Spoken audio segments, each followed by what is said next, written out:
Selamat malam, kasih-kasih Tuhan. Puji nama Tuhan, kita kembali lagi malam ini dalam ibadah Miracle on Tuesday di Secret Prayer. Dan kasih-kasih Tuhan, sungguh luar biasa. Kita mengucap syukur malam ini kita dalam keadaan baik, dalam keadaan sehat ya. Dan kita akan mendengarkan, menyaksikan kebaikan Tuhan, sharing firman dari hambanya. Beliau seorang pendeta, pendeta Dedi Kurniawan ya, dengan istri tercinta Junita. Dengan apa kasih-kasih Tuhan temanya malam ini? Wah, luar biasa nih bagi ayah-ayah ini ya. Harus mendengarkan, dan bagi mami-mami juga. Yaitu ayah yang maksimal. Wow, kita akan menyaksikan ayah yang maksimal itu seperti apa. Wah, beri tepuk tangan dulu. Wah, luar biasa. Dan boleh ya dibantu untuk sharekan link. Mau jadi berkat kan? Oh ya, sharekan link ke tetangga sebelah, ke teman-teman, ke siapapun. Ke saya lagi juga boleh.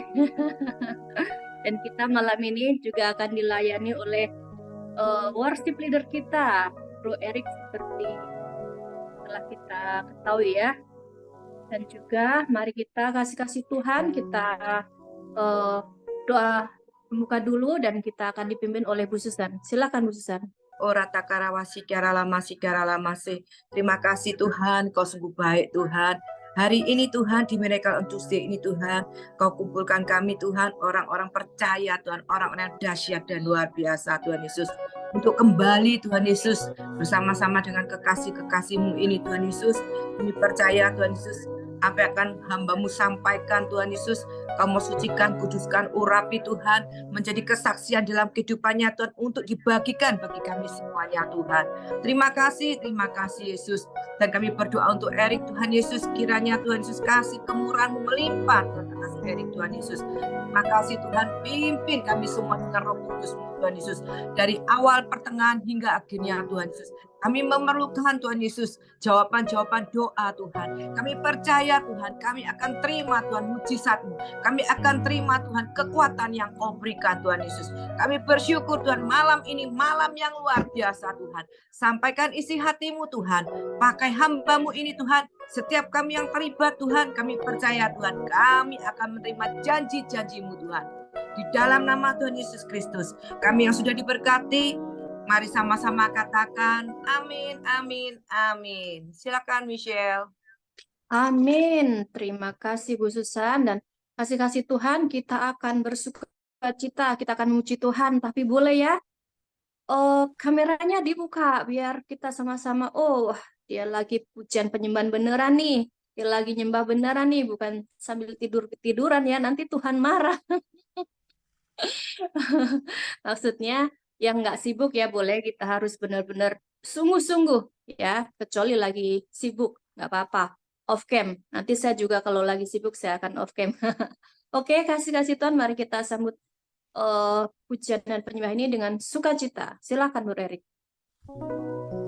Shalom semua kekasih Tuhan. Selamat datang kembali di acara Miracle on Tuesday ini ya. Siapa dari kita yang mau datang dengan hati rasa ucapan syukur, boleh lambaikan tanganmu buat Tuhan. Yes, terima kasih Bapak. Mari kita arahkan pandangan kita, mari kita fokus hanya dalam hadiratnya ya. Terima kasih Tuhan, Kau sungguh baik Bapak.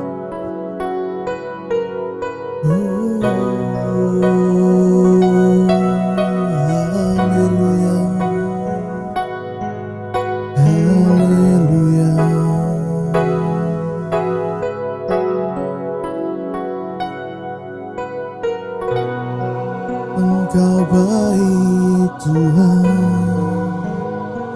selamanya Kau baik.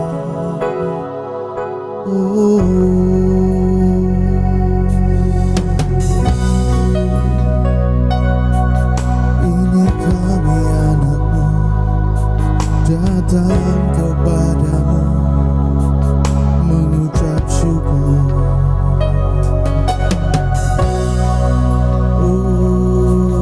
Haleluya, haleluya.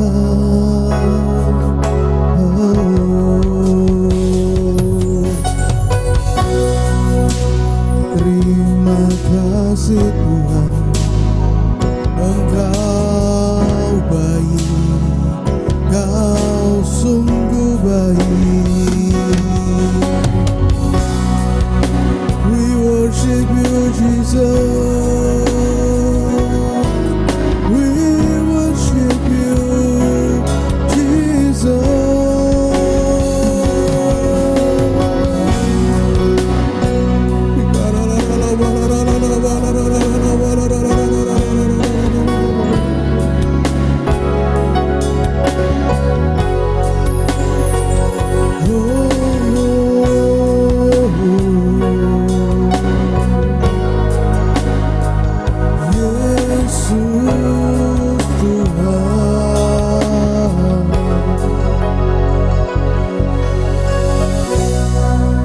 Terima kasih Tuhan.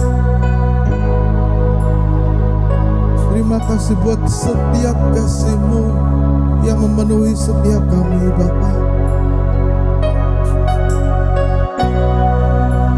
Terima kasih buat rancangan yang indah bagi setiap kami. Terima kasih Yesus. Kau Bapa yang mengasihiku, kuasa-Mu memulihkanku, hati yang baru Kau berikan untukku dapat melihat rencana-Mu indah bagiku. Kau ada di setiap jalanku,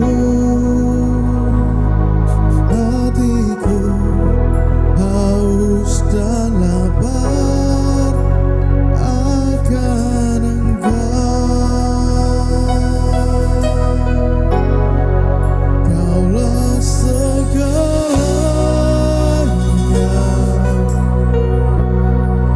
di dalam hidupku. Kerajaan-Mu, kebenaran-Mu, itu bagianku. Kaulah yang ku pandang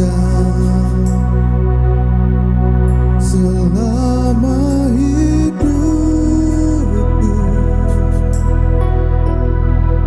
Mengasihi-Mu, memuliakan-Mu, Bapa dan Rajaku. Kaulah segalanya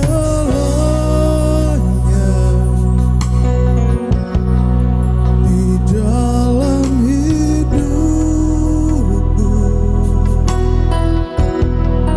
Kerajaan-Mu, kebenaran-Mu, itu bagianku. Kaulah yang ku pandang selama hidupku.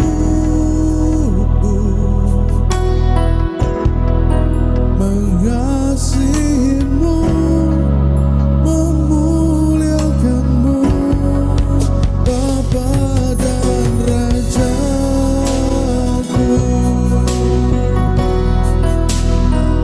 Terima kasih Tuhan.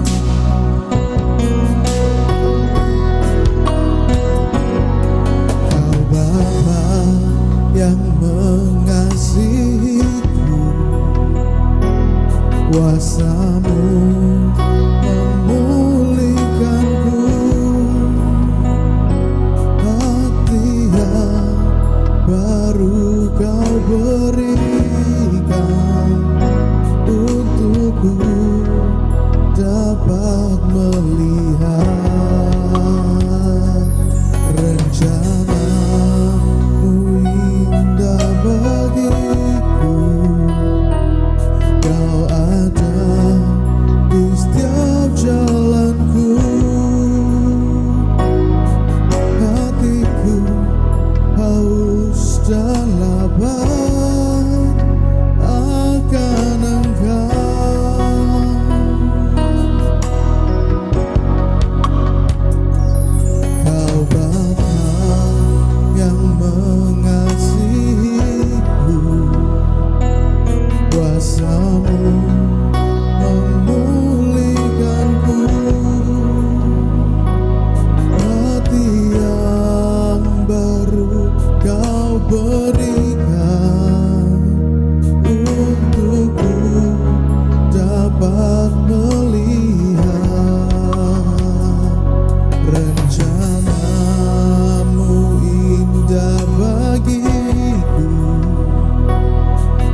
bagi kami, Yesus. Engkaulah yang kami cinta, Engkaulah yang kami rindu, Tuhan.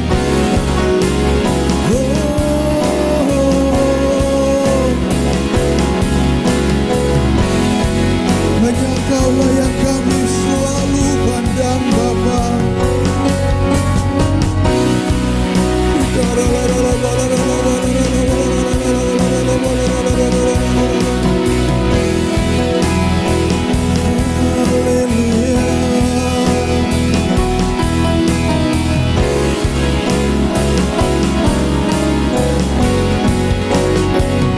Mari sekali lagi katakan, nyanyikan lebih sungguh-sungguh lagi. Oh, Kaulah segalanya di dalam hidupku. Kerajaanmu, kebenaranmu,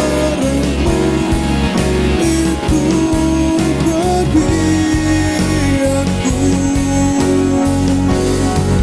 Kaulah yang kupandang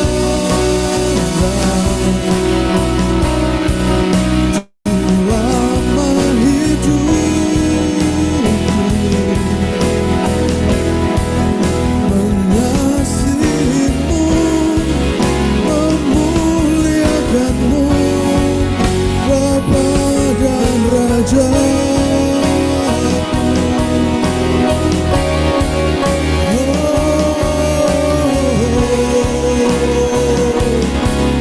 Kaulah segalanya, Yesus Tuhan, Yesus Tuhan kami. Kaulah segalanya di hidup kami, Tuhan. I will worship you, Jesus, selamanya. Ku mau sembahmu, Tuhan.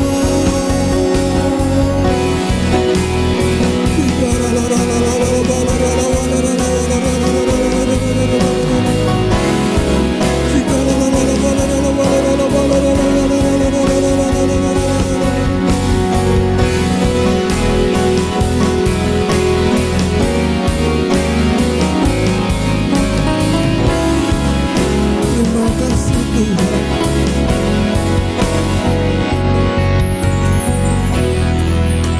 Tiada satupun yang seperti Engkau, Bapa. Tiada satu kasih cinta di muka bumi ini selain cintamu yang begitu besar buat kami. Terima kasih ya Bapa. Terima kasih Tuhan.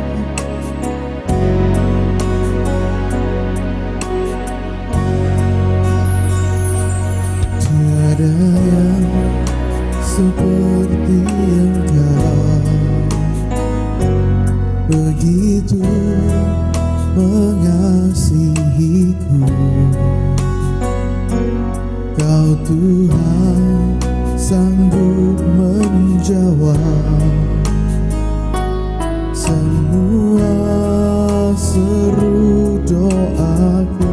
Mari katakan, tiada yang seperti Engkau, begitu mengasihiku. Kau Tuhan sanggup melawan seluruh kehidupanku. Mari angkat tanganmu buat Tuhan. Aku percaya Tuhanku, yes.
Tuhanku dahsyat, Kau turun tangan memberkatiku. Aku percaya Tuhanku ajaib, Kau turun tangan memulihkanku. Aku percaya Tuhanku dahsyat, Kau turun tangan memberkatiku. Sekali lagi saya mau lihat tangan-tangan yang dibuat Tuhan. Aku percaya. Yes, berikan tepuk tanganmu setiap kasih Tuhan. Lambaikan tanganmu buat Tuhan Yesus kita. Aku percaya Tuhanku dahsyat, Kau turun tangan memberkatiku.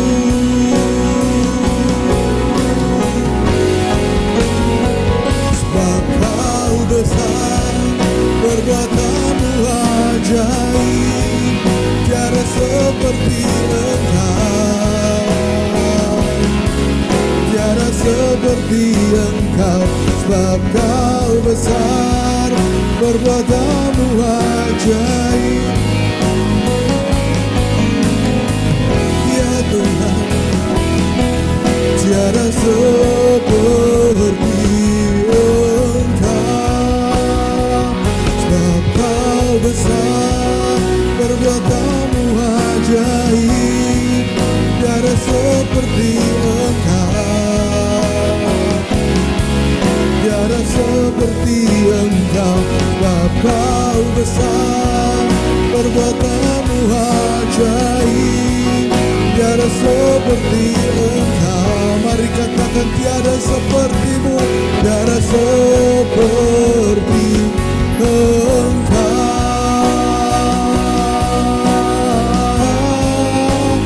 Sebab Kau besar, perbuatanmu ajaib, tiada seperti Engkau, tiada seperti Engkau. Sebab Kau besar, perbuatanmu ajaib, tiada seperti Engkau, tiada seperti Engkau. Mari sekali lagi lebih sungguh-sungguh nyatakan. Sebab Kau besar,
pada rancangan-Mu Tuhan.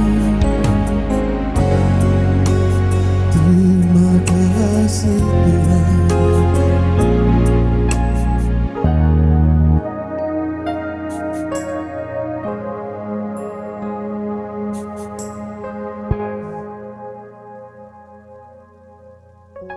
Terima kasih Tuhan. Kami sungguh mengucap syukur. Berterima kasih karena waktu yang Kau berikan buat kami. Kami dapat memberikan pujian penyembahan yang terbaik bagi Engkau Tuhan. Dan kiranya Engkau disenangkan atas setiap pujian penyembahan ini. Terima kasih ya Bapa. Jika sebentar kami akan mendengarkan sebagian dari firman-Mu, Engkau yang urapi. Kiranya Engkau yang berkata-kata Tuhan. Terima kasih Yesus, terima kasih Tuhan. Mari setiap kita yang percaya sudah diberkati bersama katakan amin, amin, amin. Tuhan Yesus memberkati. Amin, amin, amin. Kasih-kasih Tuhan yang merasa diberkati, yang merasa sukacita dengan pujian penyembahan ini, lambaikan tangan dan yes, yes, yes, Tuhan Yesus baik ya. Wah, saya melihat muka wajah-wajah yang sangat sukacita di sini, luar biasa ya. Puji nama Tuhan, kita juga terima kasih Pak Andika Tos. Luar biasa Pak Angel ini, malaikatnya di Secret Prayer ya. Kasih-kasih Tuhan, boleh kita sebentar lagi menyaksikan firman Tuhan ya oleh hambanya Bapak Pendeta Dedi Kurniawan. Untuk tempat dan waktunya, silahkan hambanya. Terima kasih Sis Michelle, Bapak Ibu Susan, Pak Dodi, dan Bapak Ibu semua. Tentunya malam hari ini Shalom semua di nama Tuhan. Sebuah kehormatan tentunya malam hari ini saya bisa hadir bersama dengan Bapak Ibu saudara semua. Surprise banget dan merasa sukacita ya tentunya Bapak Ibu ya. Kita hadir di tengah-tengah hamba-hamba Tuhan ya. Diurapi dan diberkati oleh Tuhan. Baik, malam hari ini saya akan menyampaikan satu tema kebenaran firman Tuhan. Apakah perlu ada perkenalan? Ya, boleh perkenalan dulu hambanya. Oke, Sis Michelle, saya akan perkenalkan diri. Nama saya Dedi Kurniawan. Di samping saya ada istri saya, namanya siapa namanya? Junita ya Bapak Ibu ya. Nah, kami berdua ini teman sekolah Bapak Ibu. Waktu di SMA Bethel Petamburan ya, angkatan pertama. Jadi saya nggak pernah punya mantan begitu ya, nggak pernah punya mantan. Jadi memang pertama kali lihat dia, sama dia juga begitu, ketemu saya, sama-sama pertama kali, pandangan pertama, kemudian akhirnya jadian di tahun 9, kurang lebih 96, ya 97 nikah, dan akhirnya sampai hari ini, artinya betul dari pandangan pertama sampai akhirnya bisa menjadi pasangan suami istri. Jadi memang nggak pernah punya mantan. Puji nama Tuhan, saya bersyukur Bapak Ibu ya, saya artinya melayani Tuhan dan hari ini dipercayakan sebuah pelayanan yang tentunya bahkan sebuah kehormatan bagi saya, yaitu melayani sebagai gembala jemaat di Benton Junction, Lipo Karawaci Bapak Ibu ya. Ibadah pagi jam 8 sampai dengan jam 10. Ini cabang yang kedua dari gereja pusat kami yang ada di BSD Bapak Ibu. Aktivitas sehari-hari saya apa? Nggak jauh juga dari Karawaci Bapak Ibu. Saya pengajar badminton di SDH Lipo Karawaci, SD sampai dengan SMA. Jadi udah 14 tahun di sana. Saya juga pengajar teologi Bapak Ibu untuk beberapa STT, baik yang ada di Jakarta maupun di luar Jakarta. Jadi kalau satu kali Bapak Ibu rindu untuk kita sama-sama belajar, anytime saya siap untuk memberikan pelajaran-pelajaran berkaitan dengan teologi ataupun juga bidang-bidang praktikal lainnya ya. Saya punya anak dua. Anak saya pertama Christopher Hosea Eugene, sudah umur 25 tahun. Itu yang pertama, bekerja sambil tinggal tunggu wisuda. Nah, yang kedua baru saja berangkat untuk mengambil studi di kota Kobe di Jepang, mengambil bisnis internasional ya, bisnis internasional di sana.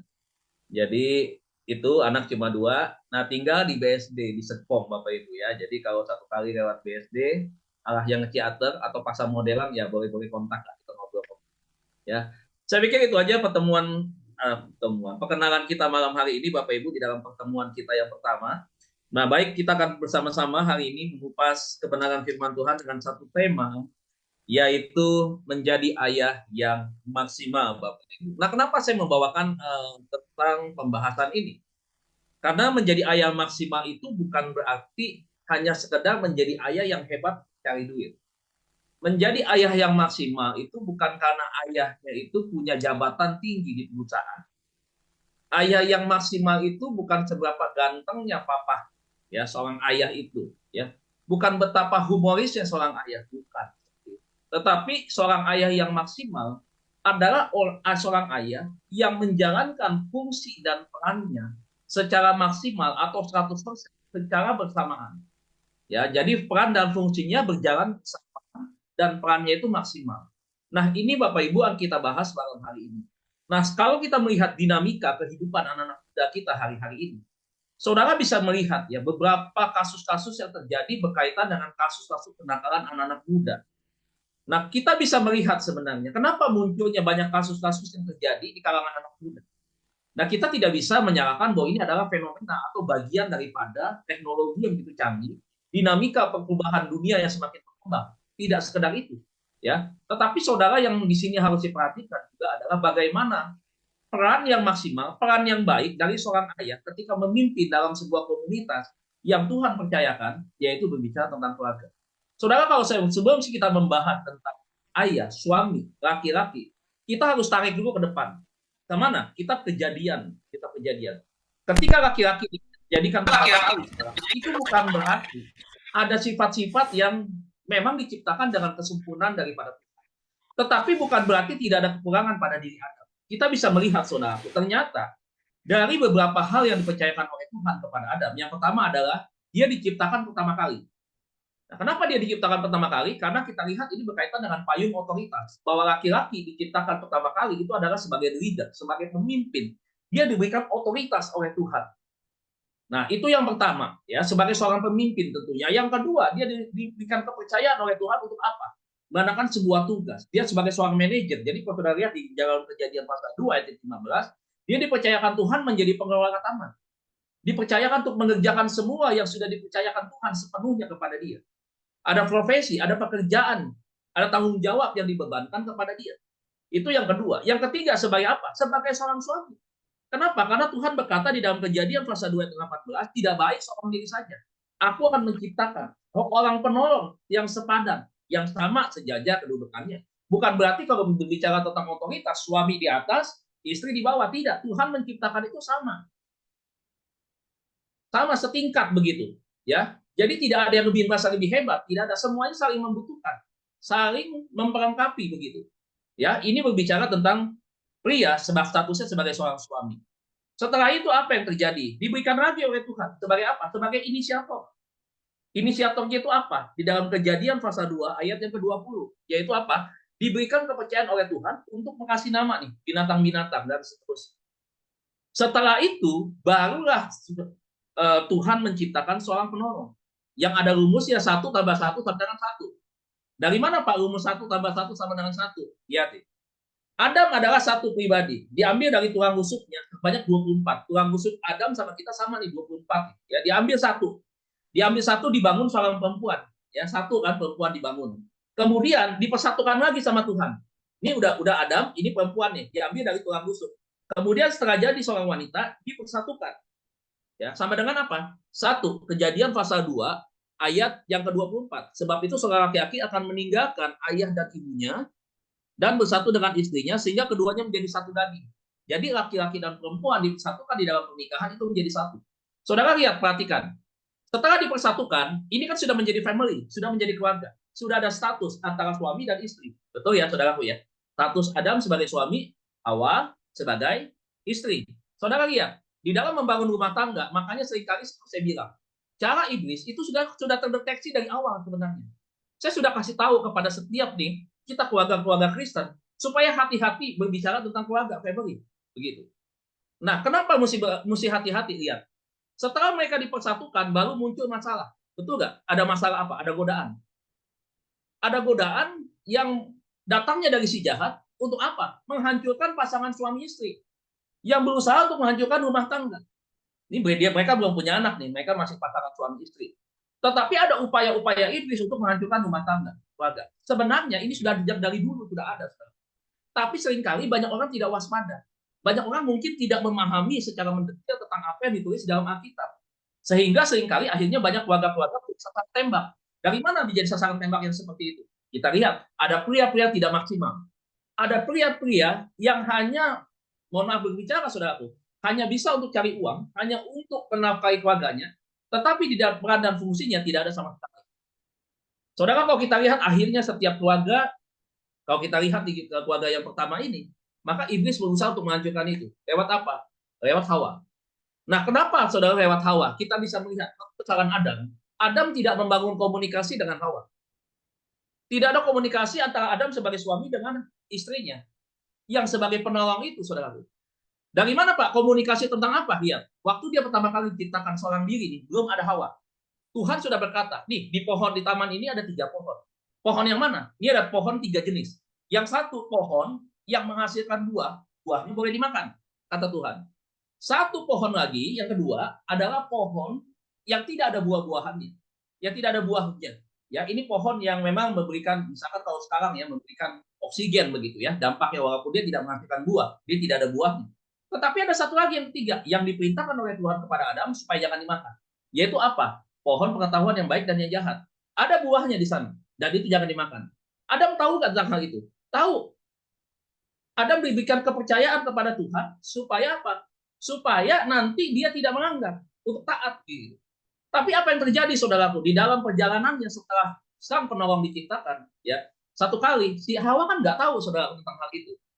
Nggak tahu kan bahwa Tuhan melarang itu kepada Adam untuk tidak dimakan. Tetapi apakah Adam berbicara kepada Hawa?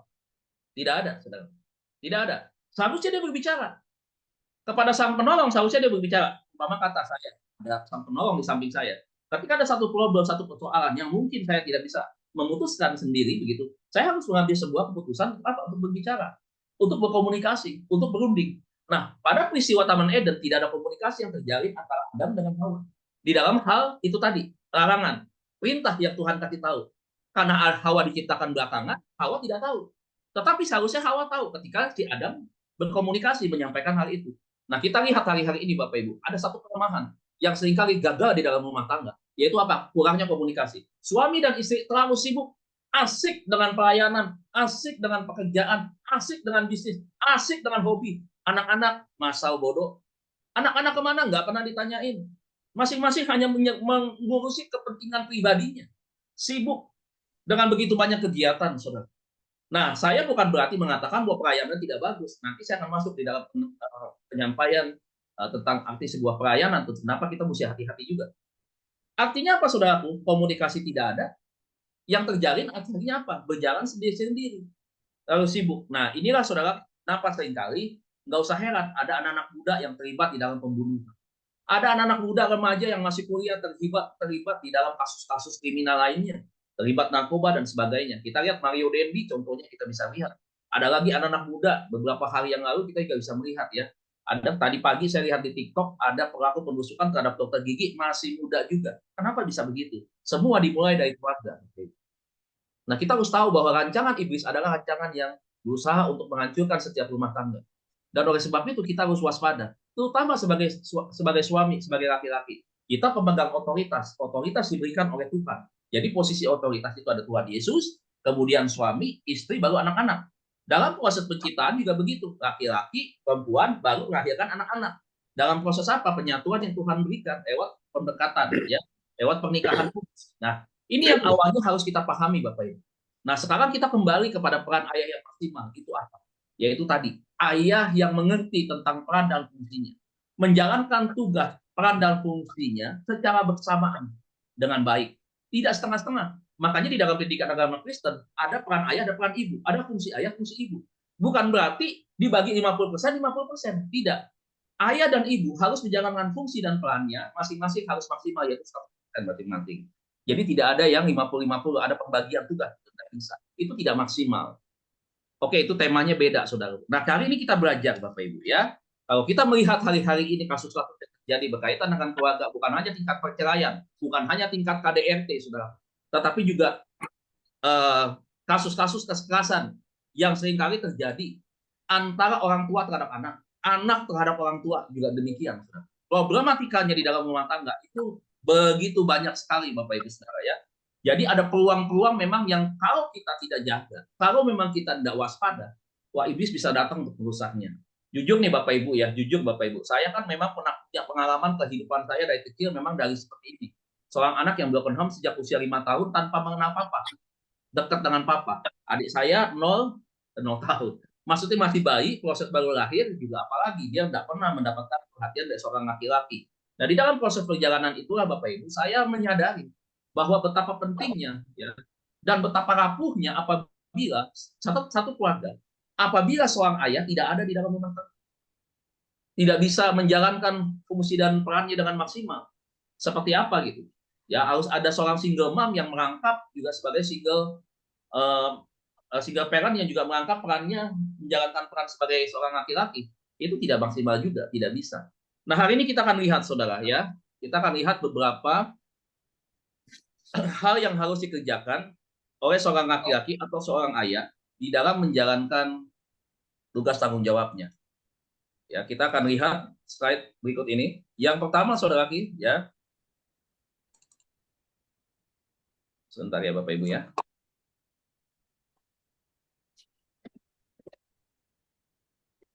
Ya, ayah yang maksimal ya. Ini gambar ini ada artinya di Bapak Ibu, tapi saya nggak sebutkan artinya ya. Saudara bisa lihat sendiri ya dari masa kecil, kemudian masa anak-anak, kemudian ya ini ya sampai dengan pada akhirnya seorang laki-laki itu selesai menjalankan tugasnya dan kembali kepada Bapa di surga. Nah ini saudara ya. Pertama Amsal 23 ayat 24 sampai dengan 25. Ya, ini adalah dasar daripada kebenaran firman Tuhan yang menjelaskan kepada kita seperti ini. Ayah seorang yang benar akan bersorak-sorak, memperanakan orang-orang yang bijak akan bersukacita karena dia. Dia ini siapa? Ayah. Ya. Biarlah ayahmu dan ibumu bersukacita, biarlah beria-ria dia yang melahirkan engkau. Nah, ini Amsal 23 ayat 24 sampai 25. Ini sebagai ayat pengantar, saudara ya, ayat pembuka. Nah, sekarang kita lihat fungsi seorang ayah itu apa? Yang pertama, fungsi seorang ayah, dia adalah sebagai penyedia fasilitas atau disebut dengan provider, saudara. Nah, di dalam Matius 6 ayat 8 berkata, jadi janganlah kamu seperti mereka. Karena Bapakmu mengetahui apa yang kamu perlukan sebelum kamu minta kepadanya. Ya, saudara bisa baca ini di dalam Matius 6 ayat 8. Nah, saudara bisa perhatikan bahwa yang pertama, fungsi seorang ayah, dia adalah sebagai penyedia fasilitas atau provider. Fasilitas apa yang harus dia sediakan? Fasilitas untuk keluarganya dia. Fasilitas kebutuhan anak-anaknya, akan pendidikan misalkan, akan kebutuhan rohani misalkan, akan kehidupan secara ekonomi misalkan, itu disediakan oleh seorang ayah. Nah makanya saudara lihat, seorang ayah artinya adalah dia punya tanggung jawab yang besar. Dia punya tanggung jawab yang betul-betul artinya sebagai seorang yang tentunya saudaraku memberikan perhatian yang lebih begitu. Seorang ayah itu nggak boleh egois. Dia nggak boleh hanya berbicara tentang kesenangan dia saja. Ada beberapa orang yang sampai masuk kepada perceraian, saudara, rumah tangganya baru punya anak satu. Kenapa? Karena suaminya itu egois. Suaminya hanya mementingkan kebutuhannya dia saja, kepentingannya dia saja. Dia hanya menjalankan aktivitasnya berkaitan dengan hobinya dia. Istri ditinggal, anak ditinggal, begitu. Kalau bisa kumpul dengan orang tuh, waduh, kumpulnya tuh bisa lebih dari 2 jam, begitu. Lebih banyak kumpul di luar, begitu, dibandingkan dengan keluarganya. Nah, seorang ayah berarti di sini saudaraku ya, kalau dia seorang ayah yang memberikan fasilitas kepada anaknya, maka dia adalah orang yang fokus kepada setiap apa yang dibutuhkan di dalam keluarganya dia. Seorang ayah jelas sekali saudaraku, dia menyediakan pendidikan. Pendidikan yang terbaik itu bukan harus sekolah yang mahal, tidak. Tetapi adalah bagaimana ya kapasitas yang dia miliki, tetapi dia juga bisa memberikan fungsinya sebagai seorang ayah kepada anaknya untuk memiliki perkembangan di dalam pengetahuan, begitu. Nah, jadi dia merupakan satu orang yang memang bisa memberikan motivasi kepada anaknya, bukan hanya sebagai seorang fasilitator atau pemberi fasilitas atau provider saja, tidak, ya. Jadi di dalam hal ini itu yang pertama. Jadi fungsi seorang ayah yang pertama dia sebagai penyedia fasilitas. Ya, tugas tanggung jawab berarti ada pada laki-laki, pada suami atau ayah. Makanya sorry to say Bapak Ibu, saya selalu bilang ya, kecuali hamba Tuhan, ya, yang full timer. Laki-laki, dia harus bekerja, Bapak Ibu. Karena Tuhan sudah bilang pada waktu jatuh ke dalam dosa, Tuhan bilang kau akan susah payah, akan mencari makananmu dari tanah ini. Ya siapa yang dia katakan itu? Kepada siapa perkataan ini dia tujukan? Kepada laki-laki. Makanya laki-laki itu dia harus menjadi seorang yang bekerja keras untuk keluarganya, untuk menghidupi keluarganya. Nah makanya itu tadi, jangan kebalik, walaupun ada posisi kebalik. Namun, saudara, tugas tanggung jawab yang besar itu dimulai adalah dari seorang ayah. Itu yang pertama. Yang kedua, seorang ayah yang maksimal, dia fungsinya adalah sebagai pelindung atau sebagai protektor. Ini bukan berarti dia sebagai tukang pukul, bukan. Tetapi protektor ini adalah orang yang bisa menjaga satu, ya, anak-anaknya dia. Ya, protektor. Kita lihat Amsal 14 ayat 26 sampai 27. Dalam takut akan Tuhan ada ketentraman yang besar, bahkan ada perlindungan bagi anak-anaknya. Takut akan Tuhan adalah sumber kehidupan sehingga orang terhindar daripada jerat maut. Coba lihat. Seorang ayah, dia adalah juga seorang pemerhati di dalam berbicara sebagai fungsi dia sebagai pelindung. Dia memperhatikan betul anak-anaknya. Makanya ketika dia bergaul nih anak-anaknya dengan siapa, biasanya orang tua itu banyak mungkin ya banyak yang mungkin nggak tahu, nggak kenal siapa teman-temannya yang dekat dengan dia. Tahu-tahu begitu datang satu kali mungkin, wah yang datang teman-temannya tuh yang pakai gespernya tuh yang tajam-tajam tuh yang kayak duri-duri begitu. Yang tiba-tiba tuh kalau pakai gesper itu ya ada itunya tuh, ada apa namanya? Apa itu ada lambang-lambang tengkorak begitu ya. Kemudian rambutnya jabrik-jabrik berdiri begitu, yang hidungnya tuh pakai pakai seperti anting atau apa begitu. Ya. Baru tahu seperti itu. Nah, seharusnya ketika dia menjadi seorang protektor atau sebagai seorang pelindung, dia itu bisa tahu dan kenal dengan siapa anak-anaknya gaul.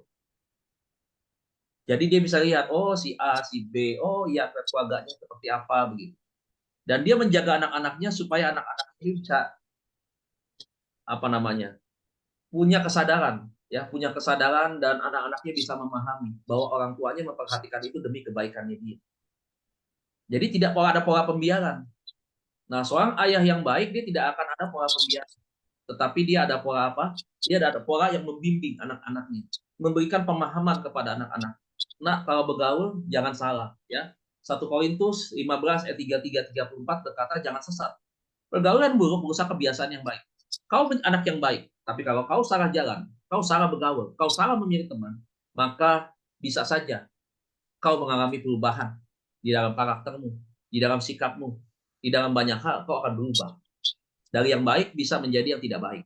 Dan oleh sebab itu hati-hati kau bergaul ya nak. Kepada yang anak perempuan juga begitu. Kau hati-hati di dalam bergaul, jangan terlalu bebas. Dengan lawan jenis juga seperti itu. Nah, ini orang tua yang berperan sebagai protektor. Tapi jangan lupa nih Bapak Ibu, sebagai seorang ayah, dia juga harus menyadari kalau dia adalah seorang protektor bagi keluarganya, dia juga harus bisa menjaga diri dia sendiri.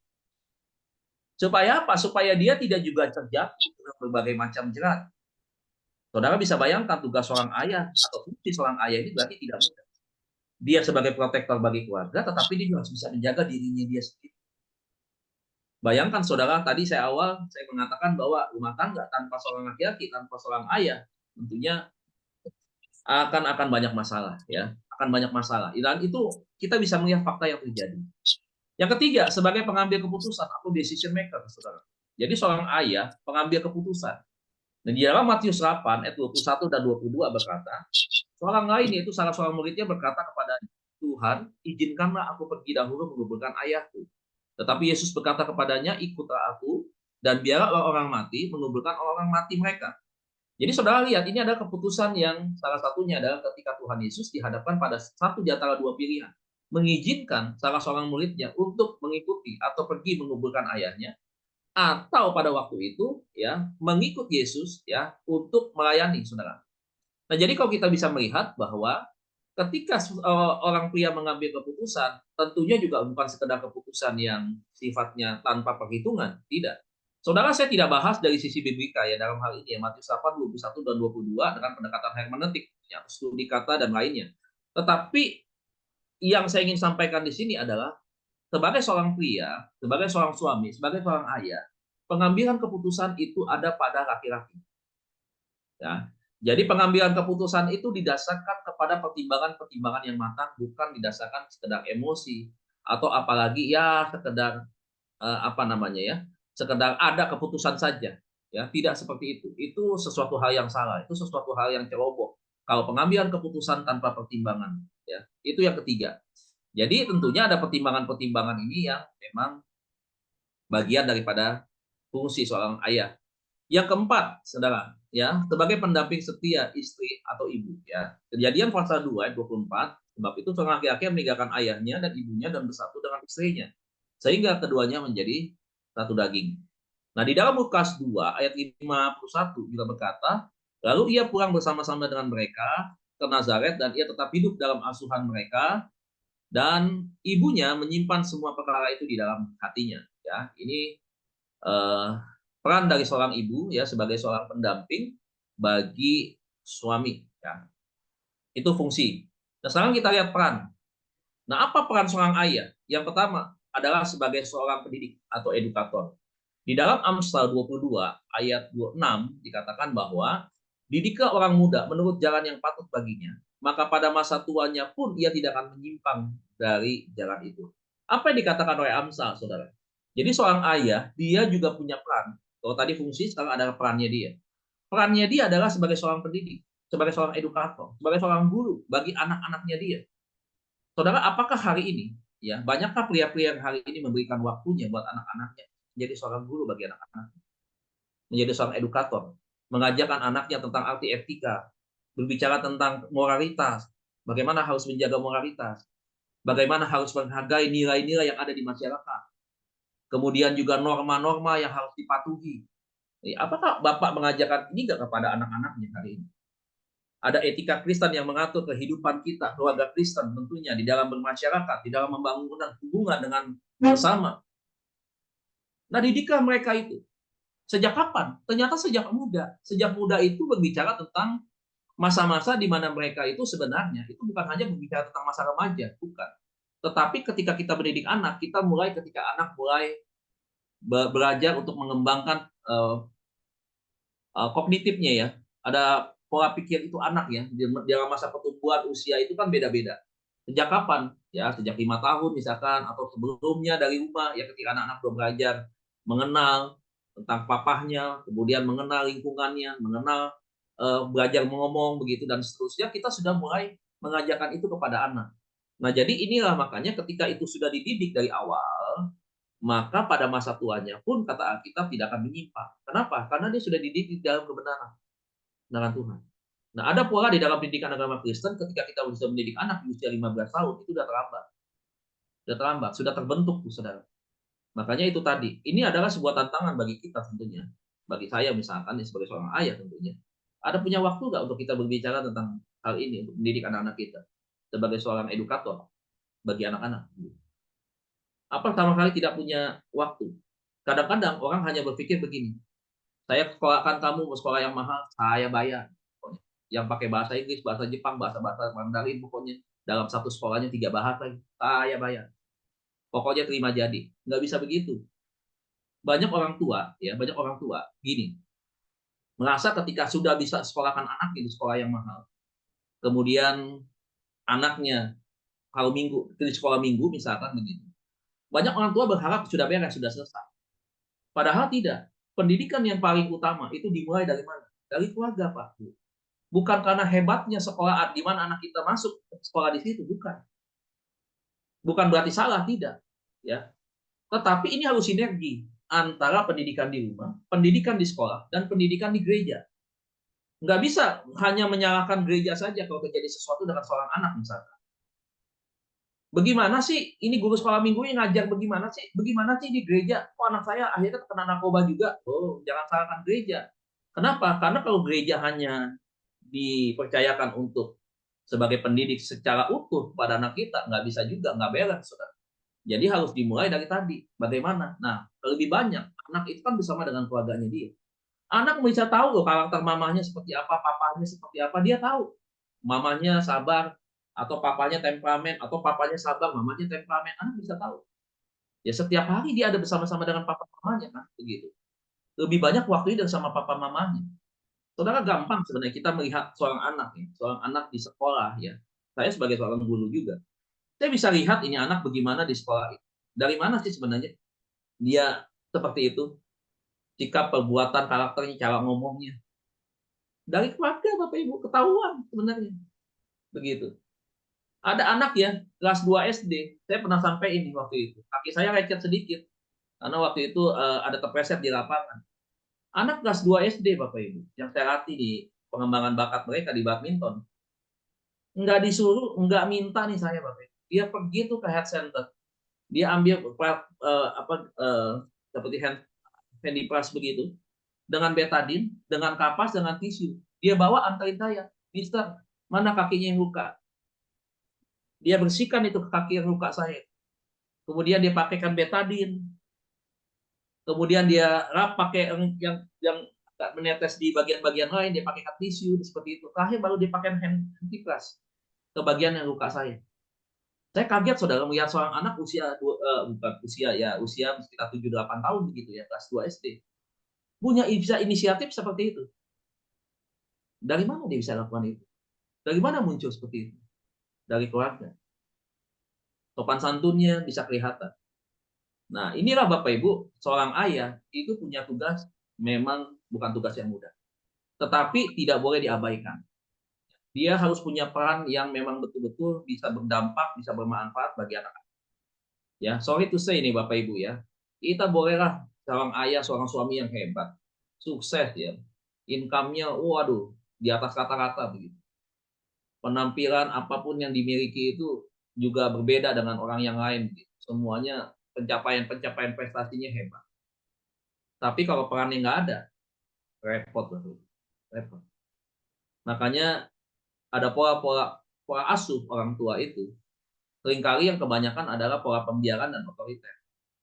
Itu. Nah, Bilangan pasal 6 juga sama, mengajarkan kepada anak-anak kita berulang-ulang tentang apa? Tentang firman. Jadi ini peran yang pertama ya, seorang ayah sebagai seorang pendidik atau edukator. Yang kedua, sebagai seorang penasehat atau advisor. Karena itu nasihatnya seorang akan yang lain saling membangunlah kamu seperti yang kamu lakukan. Jadi saling membangun itu berbicara soal Bapak Ibu. Soal membawa seseorang itu untuk berubah. Menasehati ketika mereka melakukan sebuah kesalahan yang mereka mungkin nggak tahu. Karena mereka nggak tahu kenapa. Ada dua hal, karena memang tidak dikasih tahu, atau memang dia melanggar. Melanggar juga kita harus cari tahu. Kenapa? Apakah dia memang terpaksa dia melanggar itu, atau dia memang sengaja untuk melanggar seperti itu. Nah, sebagai seorang penasehat, tentunya Bapak Ibu ya, seorang ayah ini bukan ayah yang sedikit-sedikit itu hanya bisa marah kepada anak, hanya bisa menghukum kepada anak. Ya, zaman sudah berbeda Bapak Ibu. Zaman sudah berbeda. Anak yang zaman-zaman sekarang kita, zaman-zaman kita punya anak sekarang ini, adalah bagaimana orang tua, baik papa maupun mama, bisa menempatkan diri mereka itu juga sebagai seorang sahabat. Bisa membangun kedekatan dengan anak.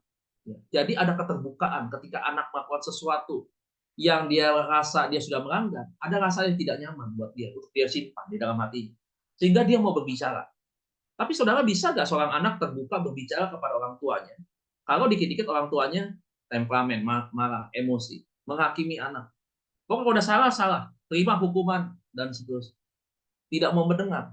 Jadi sebenarnya mendengar itu penting. Ya, menjadi seorang ayah, orang tua, mama dan papa juga adalah ketika seorang papa juga menjadi seorang advisor adalah ketika dia juga bisa meluruskan sesuatu yang salah. Bisa memberitahukan kepada anak-anaknya, nah, jangan diulangi lagi. Bukan penghukuman. Bukan solusi yang utama adalah ketika kita memaki anak. Ya, sampai mungkin memaaf keterpasan dengan kata-kata yang kasar, melukai. Makanya kan kitab Yoel katakan kan begitu ya. Hati anak-anak berbalik kepada bapaknya. Terjadi rekonsiliasi, terjadi pemulihan. Begitu. Beberapa anak nggak bisa dekat dengan papahnya. Lebih dekat dengan papa orang lain. Kenapa? Karena papa orang lain itu enak, asik diajak ngobrol. Begitu. Sementara dengan papanya sendiri, waduh, lihat papanya lu udah ketakutan, udah seperti trauma begitu. Waduh, kalau ada satu kesalahan, ulangan nilai jelek, waduh, nggak bisa tidur, anak stres. Kenapa? Wah, pasti papa marah nih, besok ada sanksi. Uang jajan mungkin nggak dikasih nih. Atau mungkin akan dihukum nih, dan seterusnya seperti itu. Nah, papa yang di dalam Tuhan, seorang papa yang punya peran sebagai seorang advisor, dia adalah merangkul. ya, dia merangkul dengan baik. Itu yang kedua. Peran yang ketiga adalah sebagai imam dalam keluarga. Jadi seorang ayah yang maksimal, perannya yang ketiga ini adalah dia sebagai imam atau gembala dalam keluarganya. Jadi kita nih semua nih, bapak-bapak semua yang kita menikah, kita punya anak, kita di dalam keluarga kita, ya, yang maksimal itu adalah ketika kita menjalankan fungsi keimaman. Ya, di dalam Titus pasal 2 berkata, laki-laki yang tua hendaklah hidup sederhana, terhormat, bijaksana, sehat dalam iman, dalam kasih, dan dalam ketekunan. Tetapi aku mau, dan Korintus, supaya kamu mengetahui hal ini, yaitu kepala dari tiap laki-laki ialah Kristus, kepala dari perempuan ialah laki-laki, dan kepala dari Kristus ialah Allah. Ini kita lihat, ini berbicara tentang otoritas. Ya. Nah, sekarang kita lihat Bapak Ibu sebagai imam dalam keluarga. Artinya apa sih? Imam itu adalah orang yang memimpin keluarganya untuk takut akan Tuhan. Yang menjadi contoh yang baik di dalam nilai-nilai iman di dalam Kristus kepada anak-anaknya. Seorang bapak, bapak atau seorang ayah yang maksimal, dia harus punya peran yang konsisten begitu. Integritasnya terbukti, tidak hanya di dalam ucapan, tetapi dalam pikiran dan tindakannya itu sama, sinkron, tidak bertentangan, begitu. Sehingga anak akan menilai, wah ini papa saya. Mengajarin anak untuk berdoa, ajarin anak untuk melayani Tuhan. Ayo nak, kamu punya bakat talenta, apa yang kamu suka hari ini? Kamu bisa musik, oke, kamu belajar musik. Nanti kalau kamu sudah bisa, kamu melayani di gereja, ambil pelayanan, persembahkan itu untuk Tuhan, kemuliaan Tuhan dari hidupmu. Ya, kembangkan talentamu. Kau ambil waktu yang tepat sekarang di masa mudamu untuk kau datang melayani Tuhan. Biar sepanjang hidupmu nanti kau terus melayani Tuhan sampai tugasmu selama di dunia ini selesai, kau kembali kepada Tuhan. Kau sudah tampil menjadi seorang pemenang. Ya, mengalahkan seperti itu. Makanya selalu saya mengatakan bahwa ketika ini dimulai imam dalam keluarga, ya itu dimulai kapan? Ketika Tuhan percayakan seorang anak lahir di dalam keluarga, maka fungsi ini harus kelihatan, harus ada. Ya. Imam berdoa buat keluarga, doa syafaat misalkan, istri juga begitu, doakan suami, ya ketika bekerja. Berapa banyak di antara suami-suami, istri-istri juga dia tahu imamnya bekerja nih, bivokasional jabatannya, profesinya. Bivokasional itu apa? Ada hamba Tuhan yang melayani, ya sebagai pendeta misalkan, dan juga sebagai pebisnis atau pengusaha. Gitu. Tetapi apakah ketika mereka melakukan pekerjaan itu, ketika di rumah istri berdoa nggak untuk suami? Mendoakan mereka, mendoakan di dalam pekerjaannya, dijauhkan dari cobaan, dijauhkan dari hal-hal yang tidak baik. Doa orang istri sebagai seorang penolong ini penting. Bukan hanya menuntut sebagai seorang suami sebagai imam. Pak, ke gereja dong, kamu imam dalam rumah tangga gimana sih kamu ke gereja? Pak, ayo dong ambil tugas dan pelayanan. Ayo seperti bapak-bapak yang lain. Kadang-kadang tidak semua laki-laki itu senang ya dibanding-bandingkan seperti itu. Tetapi ini bukan masalah senang atau tidak senang. Yang diperlukan di sini ada kesadaran kita sebagai laki-laki bahwa ketika kita menikah di dalam iman Kristen, ketika kita membangun keluarga, kita pun sudah menjadi imam buat istri kita. Begitu.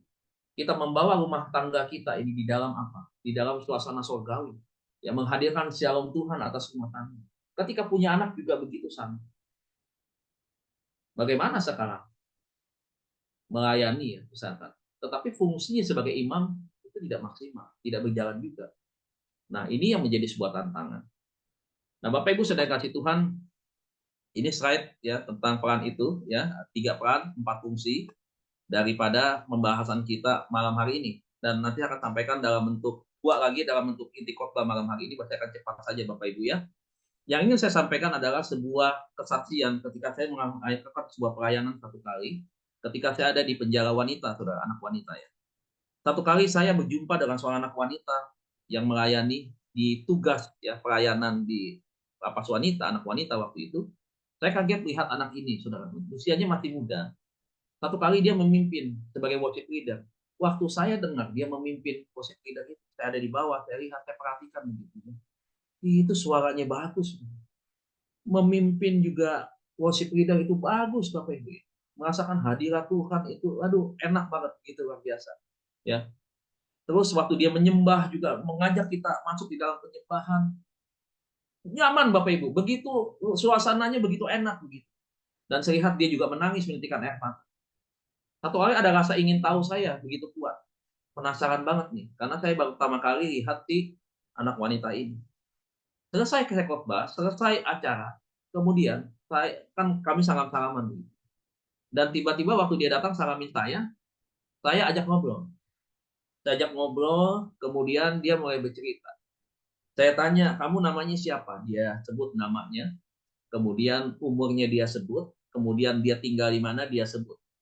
Jadi dia mulai cerita waktu saya tanya, kenapa kamu bisa sampai ada di sini? Dengan tersenyum ya, dia berkata, saya terkena narkoba. Dia bilang. Dia bilang, kamu pakai apa? Dia bilang, pakai apa ya kristal-kristal itu? Saya pakai ini. Dia bilang, oh itu. Terus kamu kena berapa tahun? Saya kena 6 tahun. Dia bilang, kok kenapa kamu bisa kena? Saya sebenarnya cuma pakai Om. Dia bilang, tapi juga saya belum gitu lama pakai ini. Dia bilang. Jadi satu kali dia bilang, waktu dia ketangkep itu adalah waktu habis dia pakai. Ada temannya titip. Ternyata waktu temannya titip di mobilnya dia, ternyata itu sudah ada yang kasih tahu, ada yang incar dia. Jadi akhirnya dia disusul, ya di tengah jalan dijegat, begitu dijegat diperiksa ternyata betul di dalam tas atau di dalam mobil di tasnya dia itu ada barang itu, serbuk-serbuk kristal itu ada banyak berapa kantong begitu, dan akhirnya dia ketangkap.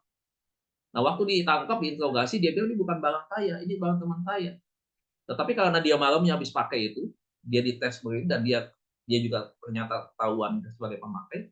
Satu kali akhirnya dia diminta untuk ayo tunjukkan di mana temannya. Jadi akhirnya diatur skenario oleh polisi untuk seakan-akan mau bertemu dengan temannya, dia tidak ditangkap. Dan akhirnya ketemu dengan temannya. Dan akhirnya temannya ketangkap juga sudah. Nah singkat cerita dia ngomong. Sampai dia menangis ya waktu itu dia cerita. Sebenarnya ketika dia ada di tempat itu seakan-akan dia baru sadar bahwa Tuhan membawa dia kepada sesuatu yang nyata, bahwa inilah seharusnya kamu tidak ada di tempat ini begitu. Tapi dia cerita lagi begini, Pak, Om saya kena ini, dia bilang, karena memang saya kurang perhatian dari mama papa. Papa dan mama saling bisnis. Setiap malam papa hanya pulang tidur, ya besok pagi sudah tidak ada.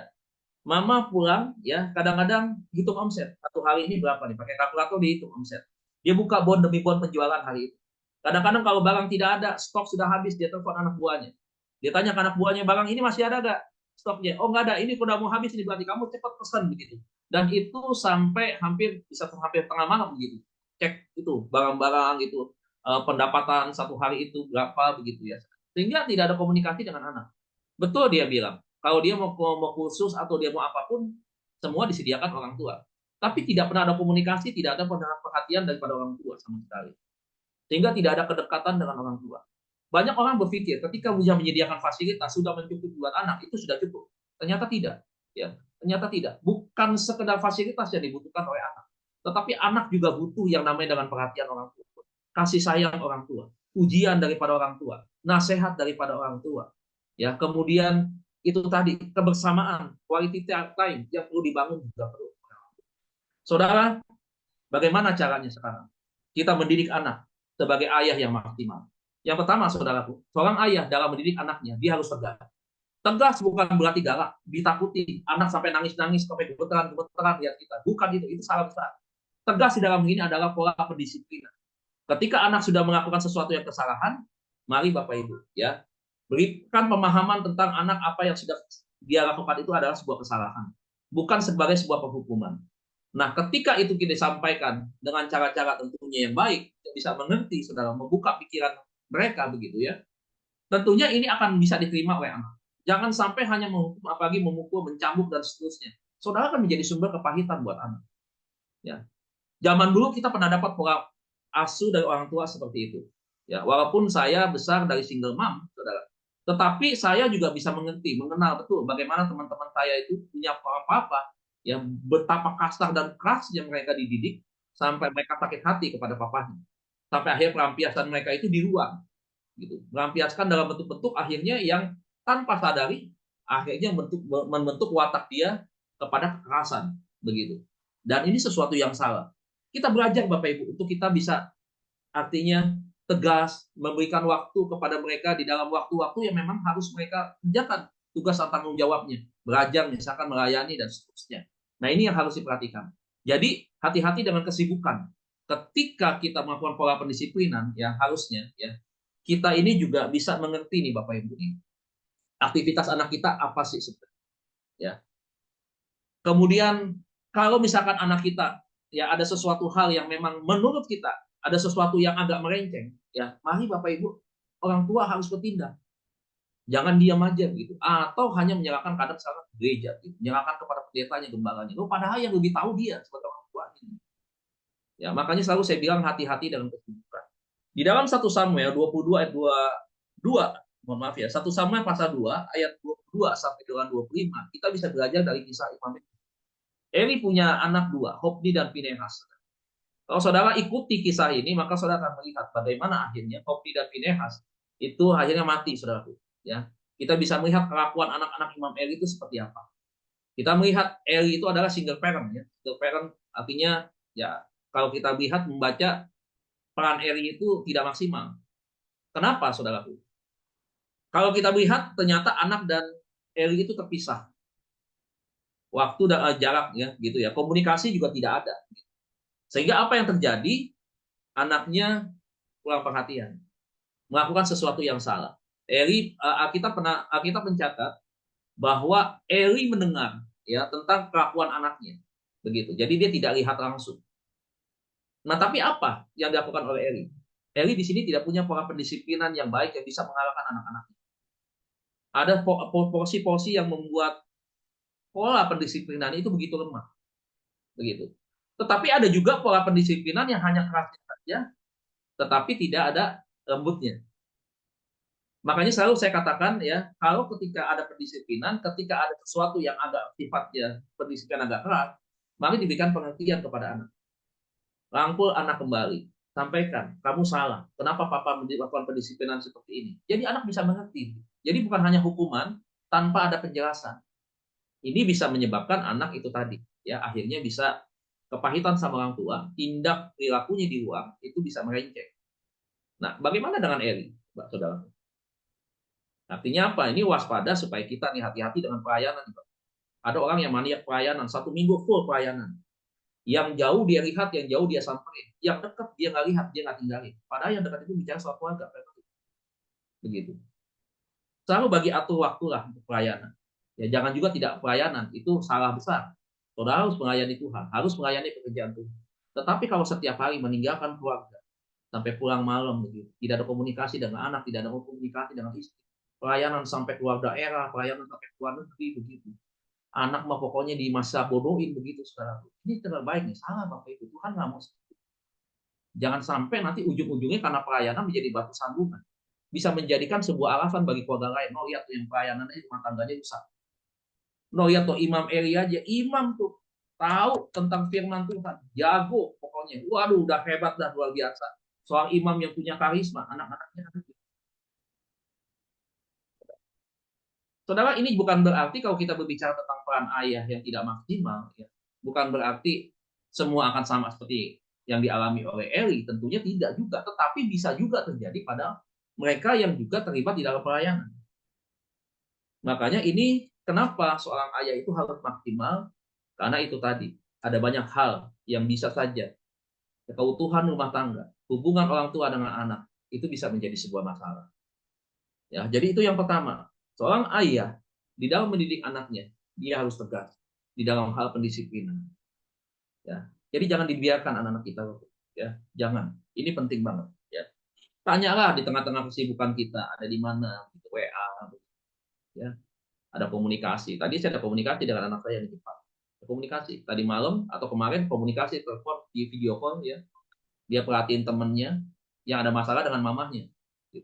Saya bilang doain, kamu di sana ada. Untuk apa? Doain teman-teman kamu. Saya bilang, ini kalau misalkan dia nggak mau doa, saya doain. Dari sini video voice note, saya kirim, dia terjemahin sana ke temannya. Kan ada beberapa temannya dari beberapa negara. Ada temannya dari negara mana, begitu ya, bermasalah dengan mamanya. Begitu, sampai nangis-nangis beberapa hari dan minta ditemenin sama anak saya.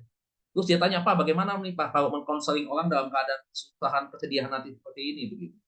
Dan saya kasih tahu tuh kemarin. Dan saya mau anak saya, ayo kamu jadi pelaku. Ayo kamu sampaikan itu. Belajar. Coba Bapak Ibu ya. Sebuah contoh hari-hari ini.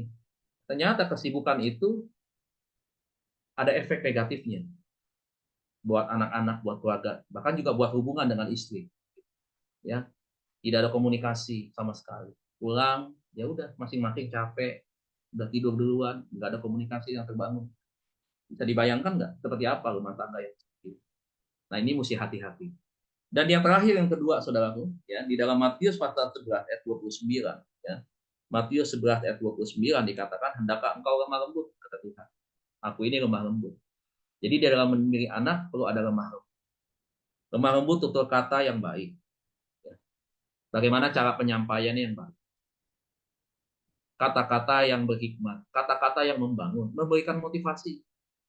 Bukan kata-kata yang mengutuk. Hati-hati ya dengan perkataan. Perkataan ini ada kuasanya. Apalagi perkataan yang mengutuk, iblis senang banget. Ya, jadi kita mesti jaga perkataan itu yang baik. Jadi ketika kita mendidik anak, mari kelemah lembutan itu ditunjukkan. Ya. Jadi ini Bapak Ibu malam hari ini ya renungan kita berkaitan dengan tema yaitu tentang ayah yang maksimal. Fungsi ada 4. Fungsi yang pertama dia adalah sebagai provider. Fungsi kedua dia adalah sebagai protektor. Fungsi ketiga dia sebagai decision maker, pengambil keputusan.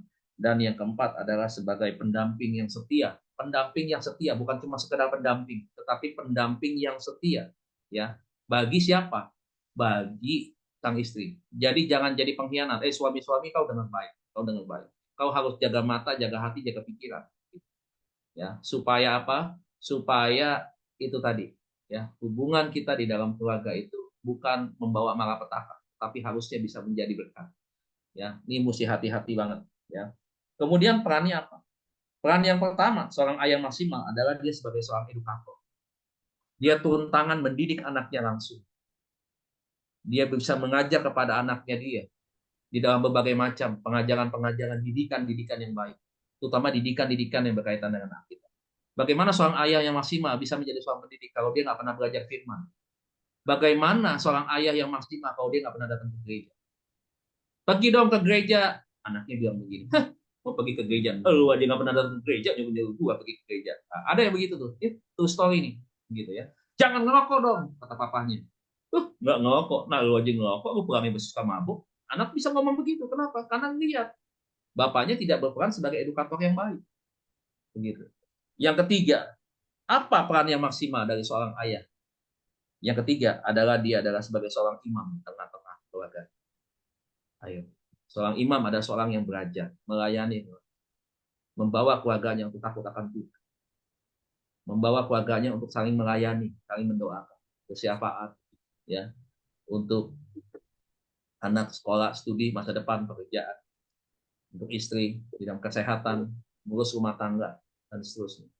Di dalam peran sebagai imam, ada rasa untuk saling menghargai. Kemudian inti khotbahnya adalah bagaimana caranya kita mendidik anak sebagai ayah yang maksimal. Yang pertama, mendidik di dalam pendisiplinan. Yang kedua, mendidik dengan cara yang lembut. Penghakiman bukan dengan kata-kata kasar. Ya. Ingat, setiap perkataan yang kita keluarkan dari seorang ayah kepada anak. Perkataan kita hendakkah perkataan yang mendatang. Bukan perkataan yang bawa hukum. Ya, kalau pernah mengutuki anak dengan kata-kata yang keterpasan karena emosi yang begitu tinggi, begitu ya, sulit kendalikan, batalkan itu di dalam.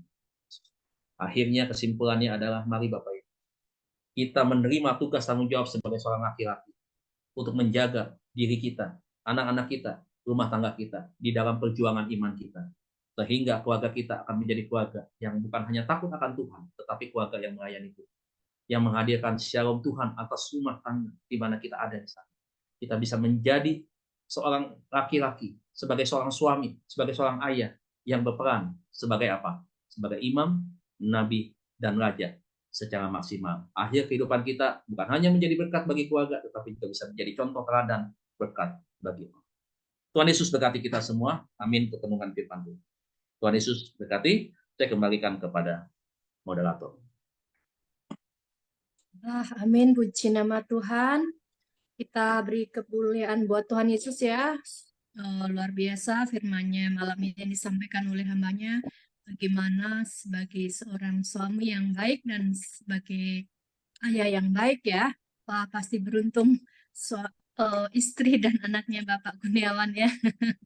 Semua pasti istri pasti juga beruntung punya suami dan semua ayah yang punya pengertian bagaimana sebagai seorang ayah di mata Tuhan dan di mata keluarganya ya. Amin. Kasih-kasih Tuhan. Boleh kita on cam kita akan foto keluarga. Ya, ayo dibuka, ayo dandan-dandan cantik yang memakai lipstick boleh dulu, boleh juga. Biar cantik, biar ganteng mau nyisir-nyisir. Boleh. Sister Alice ada di tempat kah? Oke, saya bantu foto ya. Habis ini kita akan mendengarkan kesaksian dari hambanya istrinya Pak Edi ya. Oke, mari kita berfoto. 1, 2, 3. Lagi. Ada yang masih open cam? Waduh, dia Pak Dodi luar biasa ya. Aku juga nih metal. Sarang. Oke, terima kasih Tuhan Yesus berkati. Wah, berkatnya pasti berkelimpahan yang sudah on cam. Oke, kasih-kasih Tuhan masih mau mendengarkan ya kebaikan Tuhan, bagaimana kita sambut hambanya, istrinya Pak Dedia, Ibu, silahkan. Boleh agak geser biar pas di kamera. Mungkin gantian posisi, Pak. Oh, Sama ganti istri. posisi ya? Oke, Ya. siap. Ganti posisi. Ayo. Karena kalau di handphone itu, ini, apa namanya, ya jelas ya. Nah, begitu. Nah, sudah Ini udah ganti cantik. posisi nih. Ya, ya, oke. Luar biasa. Oke, silahkan Ibu untuk menyaksikan kebaikan Tuhan. Kesaksian apa ya? Banyak sudah Oh, ya, banyak. apa kebaikan Tuhan yang kita rasakan dalam keluarga kita, Ibu Bapak Saudara sekalian. Apa ya? Banyak sekali. Ya aja lah Pak. Istri saya ini masih agak-agak nervous nih, Bapak Ibu. Oh iya, biasanya suaminya Iya. banyak terbang-terbang, jadi tapi istrinya sebagai pendoa aja yang tadi seperti Mbaknya sampaikan. Sampai bingung karena terlalu baik Tuhan, banyak sekali kesaksian yang Tuhan lakukan untuk hidup Iya. hambanya ya. Tapi Iya. boleh sedikit aja Tapi juga mungkin nggak apa-apa. begini juga, memang dia selalu perhatian ya. Kalau saya pelayanan keluar kota kemana begitu ya. Yang pertama saya sih bersyukur ya dia percayakan saya ya untuk melayani kemana begitu. Kadang-kadang kan kalau saya pelayanan diundang di gereja yang luar pulau gitu kan, kadang-kadang kan tiketnya hanya satu begitu kan.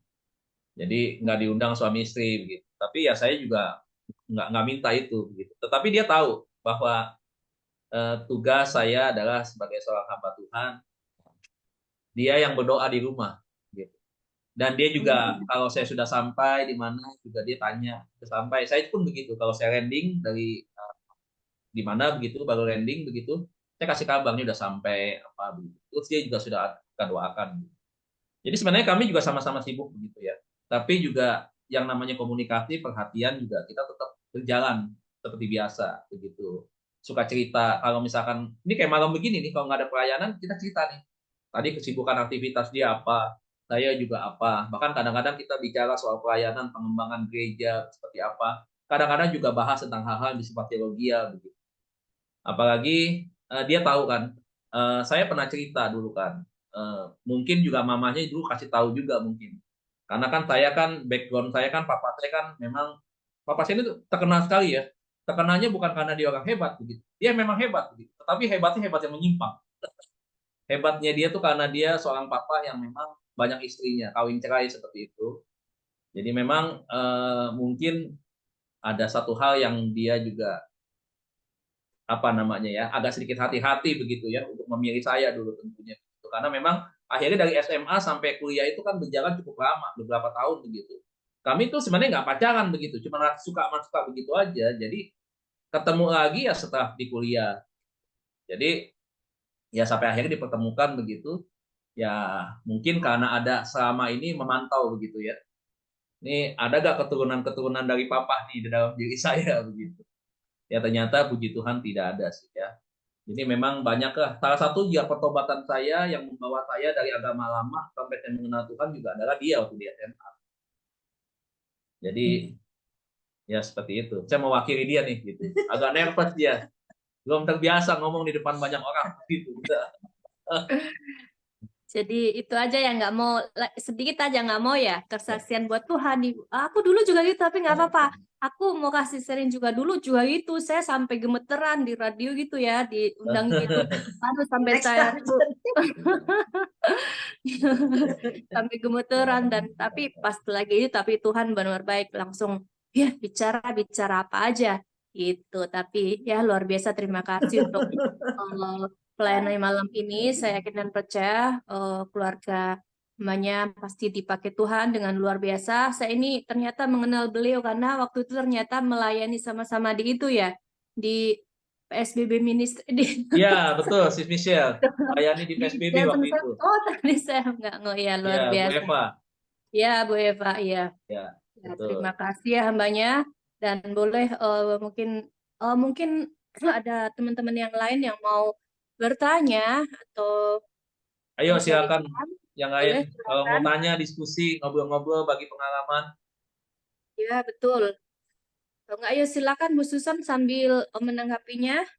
Ada hambanya juga Pak Dodi. Materi nanti bisa saya bagikan ya. Tadi ada yang tanya soal materi. Tadi ada beberapa bapak atau ibu juga yang bertanya ya atau bertanya apa namanya di chat, kolom chat ya. Alice, tolong Bu Susan jangan di-mute ya. Oh ya Pak Yusuf ya, siapa ini? Salam kenal juga Nggak Bapak bisa buka Yusuf. ya Bu Susan? Oh, abrakadabra. Ya puji Tuhan ya, terkunci ya. Waduh.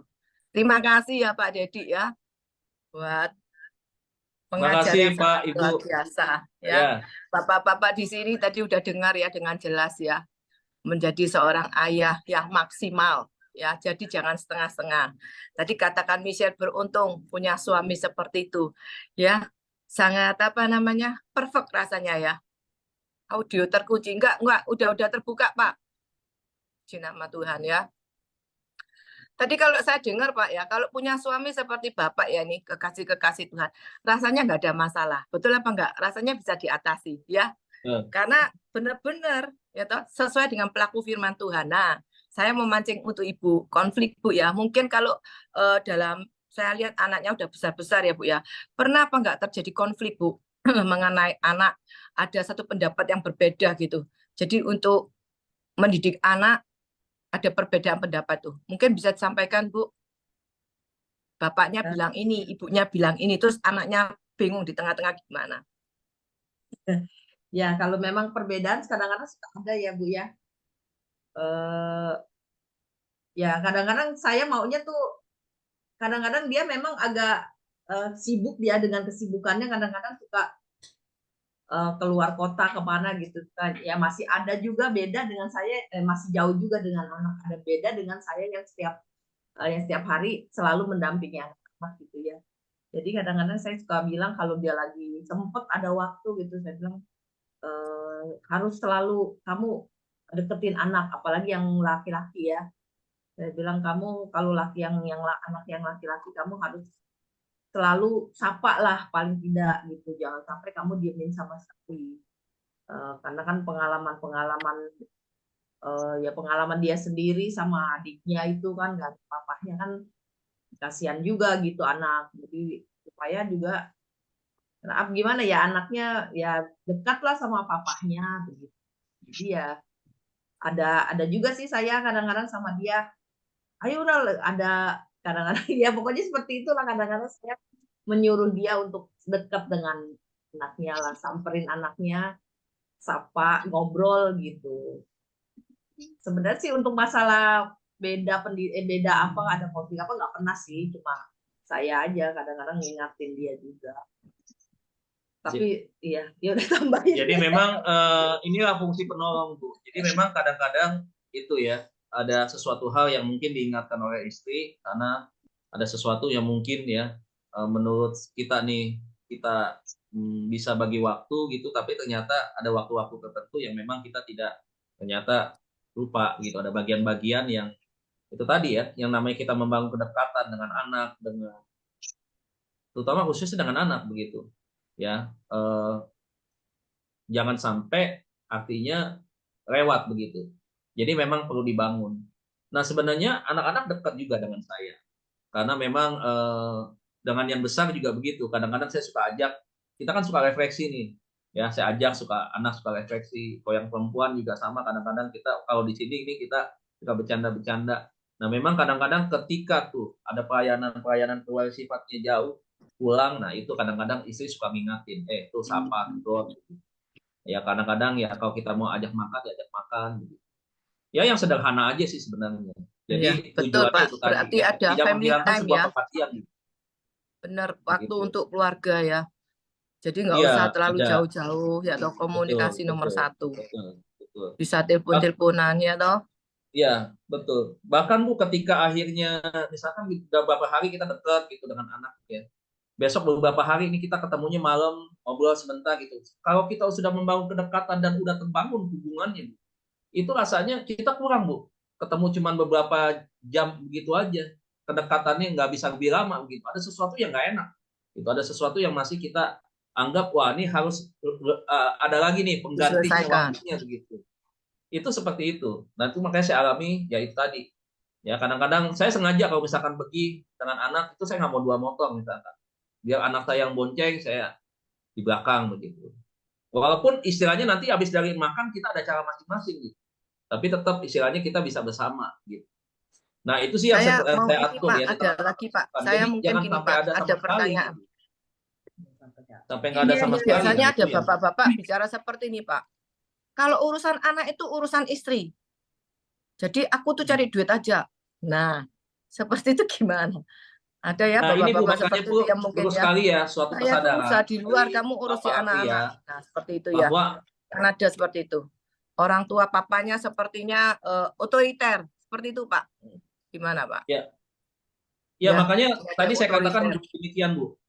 Bapak di sorga, kalau kita melihat keteladanan Tuhan Yesus, representatifnya kan ada dalam Yesus ya, Allah yang Esa itu ya. Kan kita bisa melihat bagaimana Tuhan Yesus menghadapi banyak orang dengan berbagai karakternya, dengan berbagai sifat, tabiat, perbuatan dosanya. Bagaimana responnya dia? Dia kan tetap menghadapinya dengan sabar, menghadapinya dengan kebaikan, menyatakan kasihnya. Dia merangkul begitu. Bahkan sampai orang yang sudah berbuat dosa yang harusnya mendapatkan hukuman mati pun, dia masih memberikan kesempatan untuk orang itu memiliki sebuah waktu untuk dia berubah begitu. Jadi tidak ada tuh istilahnya Tuhan itu mendidik itu dengan cara-cara yang bersifat menghukum begitu ya, dengan seberat-beratnya begitu. Tidak, walaupun memang di Alkitab diajarkan bahwa kalau sudah keterlaluan tuh, sudah lewat batas dan seringkali dilakukan sebuah pelanggaran ya dengan sengaja, nah itu kita boleh bertindak sedikit agak keras. Tetapi tentunya setelah bertindak keras itu kita harus bisa merangkul, memberikan penjelasan kepada dia. Nah, ini kenapa papa melakukan ini? Kenapa papa marah seperti ini? Jadi anak tuh tahu begitu. Jadi dia akan sadar, oh ya ini karena aku salah, aku harus terima konsekuensinya seperti itu. Tetapi di waktu-waktu yang lain kan papanya bisa menunjukkan kebaikannya kepada anaknya. Nah jadi pola asuh yang otoriter juga hari ini nggak berlaku, nggak bisa. Harus ada pola asuh yang seimbang. Tetapi juga bukan otoriter tidak diperlukan. Ada otoriter waktunya diperlukan. Begitu. Terhadap hal-hal yang tidak boleh, tidak boleh. Misalkan anak, misalkan nih. Anak mau minta satu kali, Pak, aku boleh nggak merayakan ulang tahun Sweet Seventeen di diskotik jam 12 malam perginya? Boleh nggak? Nah, sebagai orang tua yang bijaksana di dalam Tuhan tentunya, kita kan tidak mungkin mengizinkan kepada anak. Tentunya kita nggak akan ngomelin anak. Kita tuh gebrak meja, misalkan. Kita langsung melakukan sesuatu perkataan-perkataan yang tidak pantas karena kita kan nggak bisa seperti itu. Kita panggil dulu anak kita. Kita bilang, ya kita jelaskan posisi kita sebagai anak Tuhan. Itu tempat bukan tempatnya buat anak-anak Tuhan. Dijelasin semua, diberikan pengertian. Nah, papa tidak setuju di dalam hal ini. Nah, ketika itu dikasih tahu, disarankan kepada anak, efeknya juga kalau ada di sana kan seperti apa? Ya, awal mula memang nggak apa-apa, cuma sekali, tapi lama-lama bisa jadi kebiasaan. Nah, lihat seperti ini. Ya, makanya kan mesti kasih tahu. Tapi kalau kamu merayakannya di rumah makan, di restoran misalkan, jamnya pun jam 6 sore misalkan, tidak tengah malam, apa diizinkan gitu. Nah, contohnya kayak begini. Nah, pola pendisiplinannya kan nggak harus tindakannya dengan keras begitu.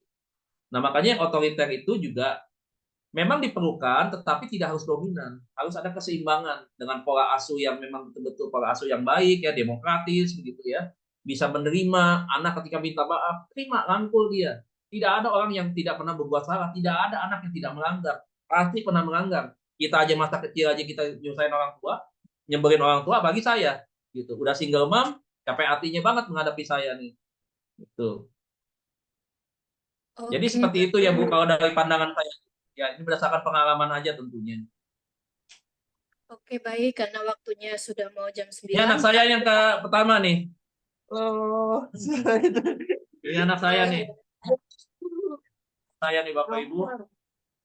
halo. Ini ini dia ada Cina Bapak nih Bapak Ibu ya. Hitam tapi Mirip Cina. apanya?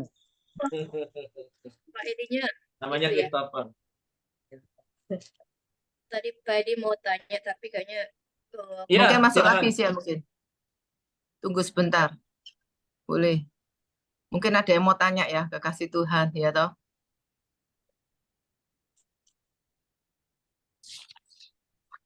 Kali saya Ibu Susan. Ya, ya dengan Kak siapa itu Yusuf ya? ya. Boleh. Silakan. Ambil Ya, Pak Yusuf. jadi karena tadi langsung di materi, tapi sehingga muncul pertanyaan saya, eh, kalau ayah itu siapakah yang dikatakan ayah begitu? Eh, dapatkah orang yang atau katakanlah seorang ibu yang eh, tidak punya suami entah karena Allah apa, tapi yang jelas punya anak begitu. Tapi dalam hal ini ibu melakukan dua fungsi dan tugas, yaitu sebagai ibu dan sebagai ayah. Ya, melihat ini kalau menurut saya, definisi ayah itu bukan selamanya ada komponen keluarga yang Iya. lengkap di situ. Dia minimal kalau ada ibu atau kalau ada ayah dan ada anak, itu sudah bisa dikatakan ayah dan berbagai perannya. Tadi sudah dijelaskan, sudah mendetail sekali tentang peranan ayah.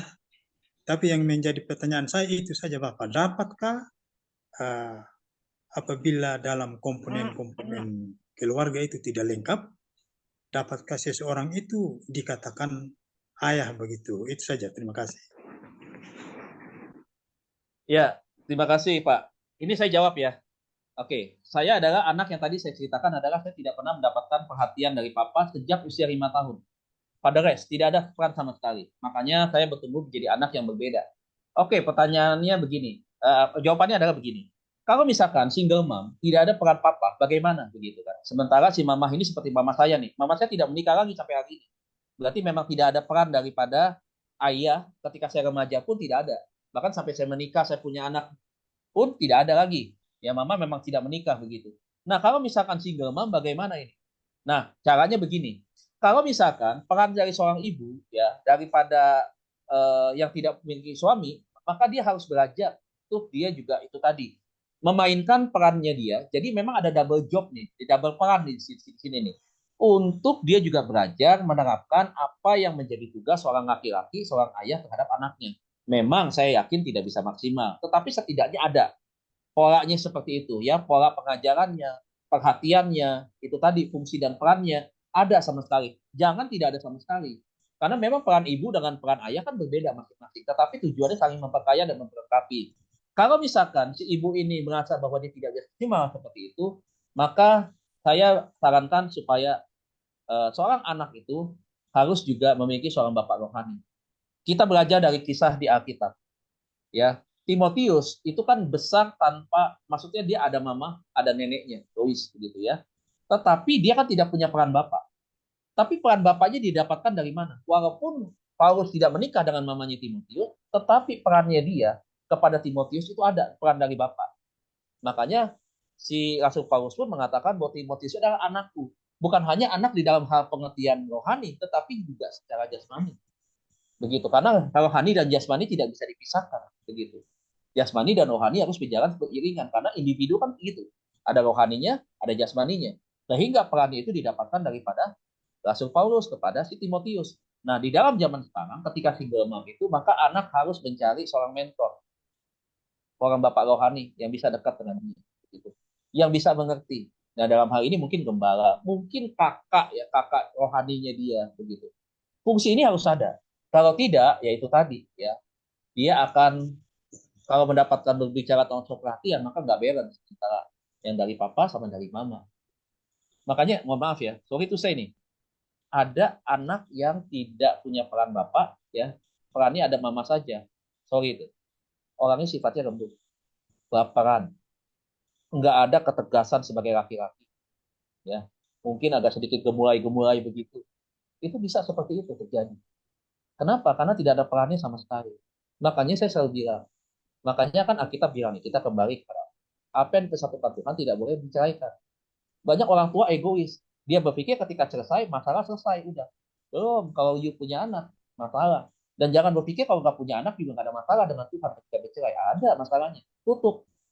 Begitu. Nah sekarang kalau misalkan ada orang yang korban perceraian, mamahnya doang dengan dua anaknya, ditinggal oleh suaminya. Nah itu bukan berarti ya udah begitu. Ada mama, ya udah mama aja mendidik. Nggak bisa.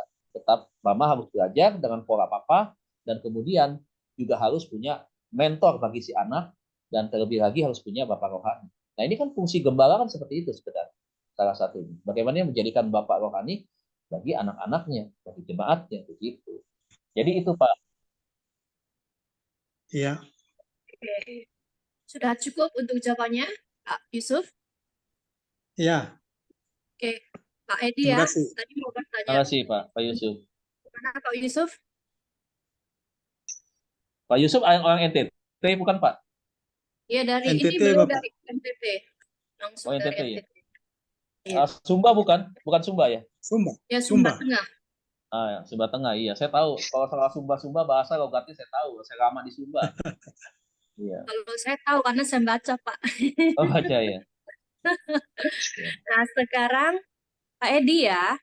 Ya, Silakan Pak Edi mau tanya apa? Saya tadi cari-cari ya, malah makasih Bu Misha. Selamat malam Pak Dedi. Shalom. Pak Edi, siapa Pak Edi? BSD. Shalom. Ya, BSD diberkati. Pak, Pak Dedi khotbahnya Ya. luar biasa lah mengenai keluarga ya. Tapi saya ada satu pertanyaan Pak. Ya. Ini real ya Pak, ini real ya. Ya. Ada Apa satu tuh, Pak? keluarga, Heeh. satu keluarga orangnya kaya raya ya. Ya. Anaknya sekolah luar negeri. Tapi itu udah senang di luar negeri, nggak mau pulang Pak ke Indonesia. Jadi tinggal orang tuanya udah tua-tua gitu Pak. Ya. Ya. Nah kira-kira gimana tuh Pak kalau kejadian begini? Jadi yang ngurusin orang tua tuh orang lain Pak, teman gereja gitu istilahnya. Iya, pertama Pak, tentunya harus kita lihat ya, alasan dari si anak ini kenapa. Apakah selama dia tinggal sama orang tuanya, apakah hubungannya baik atau tidak. Itu satu, kita harus tahu dulu. Jadi kita nggak lihat case yang sekarang, tetapi kita flashback dulu ke belakang. Ya, kita lihat, kita satu persatu kita selidiki, kemudian kita pelajari begitu kenapa. Nah, kalau misalkan hal yang seperti ini memang sebaiknya ya, sebagai seorang anak tentunya kita diingatkan untuk kita menjaga orang tua kita sampai artinya tugasnya dia atau usianya dia selesailah istilahnya ya, sampai dia mengakhiri perjalanan hidupnya di dunia ini. Karena memang tugas seorang anak harus seperti itu, tanggung jawab seorang anak. Jadi saya seringkali juga kan melayani di panti asuhan ya, panti jompo juga termasuk. Jadi dari sisi anak, dari sisi orang tua yang namanya kehilangan orang-orang yang terdekat dengan seperti apa saya tahu. Nah, saya selalu mengingatkan kepada dari sisi anak bahwa bagaimanapun juga orang tua kita itu adalah orang yang dipercayakan Tuhan kepada kita dan adalah orang yang memang harus kita jaga. Seorang anak ketika dia sudah besar, posisi peran dan tugas tanggung jawabnya itu berubah. Kalau dulu waktu kita kecil, papa dan mama kita yang mengurus kita sampai kita besar. Ya, kemudian kalau kita sudah nanti tidak besar, papa sudah tidak produktif lagi atau memang sudah pensiun lah, mungkin ya, sudah tidak bisa melakukan apa-apa begitu kan, sudah waktunya beristirahat, maka peran dan tugas itu maka pindah kepada kita sebagai suami. Saya ingatkan bahwa kita harus bisa menjaga, mendampingi dia, membahagiakan dia sampai kepada akhir hidupnya dia. Makanya selalu saya bilang, jangan pernah lupakan orang tua. Tuhan mengajarkan kepada kita melakukan 2 hukum kasih. Ya. Itu tidak berat sebenarnya. Kalau memang kita punya komitmen dan tekad yang kuat untuk mengasihi Tuhan dan sesama. Sesama itu siapa sih? Yang pertama bukan sahabat kita, bukan teman-teman kita, bukan kenalan relasi kita, bukan. Tetapi yang sesama itu yang utama adalah orang tua kita. Begitu. Mengasihi Tuhan, dampaknya adalah kita mengasihi kepada orang tua kita dulu, baru kepada teman-teman dan seterusnya. Nah, artinya apa? Ketika kita sudah besar, mari kita bahagiakan orang tua kita. Jangan tinggalkan orang tua kita. Kita temenin, ya. Bahagiakan sesuai dengan kapasitas kita yang kita miliki. Jangan bilang nanti dulu Pak, aku berjuang dulu. Kalau aku udah kaya, aku udah sukses, baru aku pulang, aku bahagiakan mama. Papa tidak. Orang tua tidak berharap seperti itu. Yang orang tua harapkan adalah itu tadi, anaknya ya dalam keadaan baik, ya hidupnya benar dalam pengertian bukan kaya menjadi sebuah ukuran utama, tetapi dia pengen adalah kebersamaan dengan anaknya di masa tuanya dia. Jadi masa tua dia ingin melihat anak-anaknya bisa berbagi kebahagiaan dan dia bisa menerima kebahagiaan itu bersama dengan dia. Nah, jadi saran saya kalau yang seperti ini apa? Ya itu tadi, sebaiknya anak kembali pulang berkumpul bersama dengan papa dan mamanya. Jadikan mereka itu sebagai ibu suri ya. Kalau bicara soal kerajaan, ini kan rumah tangga kita kan berbicara tentang kerajaan, Pak. Nah, orang tua kita, mama, oma, opa ini, itu jadikan mereka sebagai ibu itu ibu suri. Ini adalah sebagai sebuah ya raja di dalam rumah tangga kita. Kita layani mereka, kita temin mereka sampai mereka menutup mata. Ya, anak yang baik, anak yang uhau nih, anak yang mengasihi Tuhan dan sesama, itu harus melakukan seperti itu. Bukan ditinggal, bukan dibiarkan anak ini, orang tua ini dalam keadaan hati yang rindu, ya, tidak ada kebersamaan begitu. Artinya buat apa? Kita tidak menghargai perjuangan dia. Karena akhir daripada perjuangan dia adalah bagaimana kita bisa membahagiakan dia. Bukan membiarkan dia dalam kesepian dan kesunyian. Nah, ini yang saran saya adalah kembali temui orang tua. Urusan enak tinggal di luar negeri, nyaman begitu itu urusan nomor 2. Tapi yang utama adalah utamakan dulu orang tua. Dia sumber berkat kita nih. Nah, kita bilang apa? You boleh hebat, you boleh sukses. Jangan lupa, di balik kehebatan, kebalikan sukses. Ingat orang tuamu, ibumu berlutut berdoa, menyebut namamu setiap hari. Betul? Yang kedua adalah papahmu bercucuran keringat setiap hari untuk memberikan you makan, memberikan fasilitas tadi provider, ya, untuk memberikan kamu biaya uang sekolah, semua kebutuhanmu ditanggung oleh hasil keringat dari papamu. Kadang-kadang ada pengorbanan dari papamu di sana, hidup dengan makan yang terbatas misalkan, dia harus dimarahi oleh bos, capek di panas terik dan seterusnya. Perjuangan orang tua kita beda-beda. Apakah itu bukan menjadi sebuah alasan kita untuk kita berbalik membahagiakan orang tua kita? Setidaknya kalaupun kita tidak kaya, tapi kita bersama-sama dengan orang tua kita. Bagaimana kita juga bisa membahagiakan bukan hanya kalau diri kita. Ayo orang istri kita ajak dong. Sama. Jangan berhitungan dengan orang tua. Kita sudah berkaya, sudah diberkati, misalkan kadang-kadang lupa. Orang tua taruh di panti jompo, berebut, anak ribut sana sini. Nggak mau, udah papa udah mulai pikul, papa udah pipis, udah sembarangan, ini itu segala macam. Anak juga nggak bisa tuh kalau ada papa, opa tuh pipis, aduh anak-anak nggak bisa makan. Udah bagaimana, taruh aja di panti asuhan, panti jompo. Salah, nggak begitu, saudara. Nggak begitu. Ya kalau kita berbicara soal keluarga Kristen, ini kan bidang saya di PAK. Ya. Karena memang saya pengajar PAK, salah satunya mata kuliah yang saya ajar, yaitu pendidikan agama Kristen berkaitan dengan keluarga. Begitu. Nah ini kan memang harus disadari oleh setiap anak. Makanya kenapa saya selalu bilang, kalau di gereja, khotbah jangan bicara soal blessing berkat duit dulu. Ya, jangan bicara soal ini, karena keluarga yang paling penting. Tahu nggak tadi di awal saya bilang, keluarga kita sasaran tembak iblis. Kalau kita nggak memahami tentang hal ini, khotbahnya bicara soal dengar berlipat kali ganda, berkat, tidak sakit, kena penyakit ini itu hal yang tidak mungkin, mimpi kosong aja itu.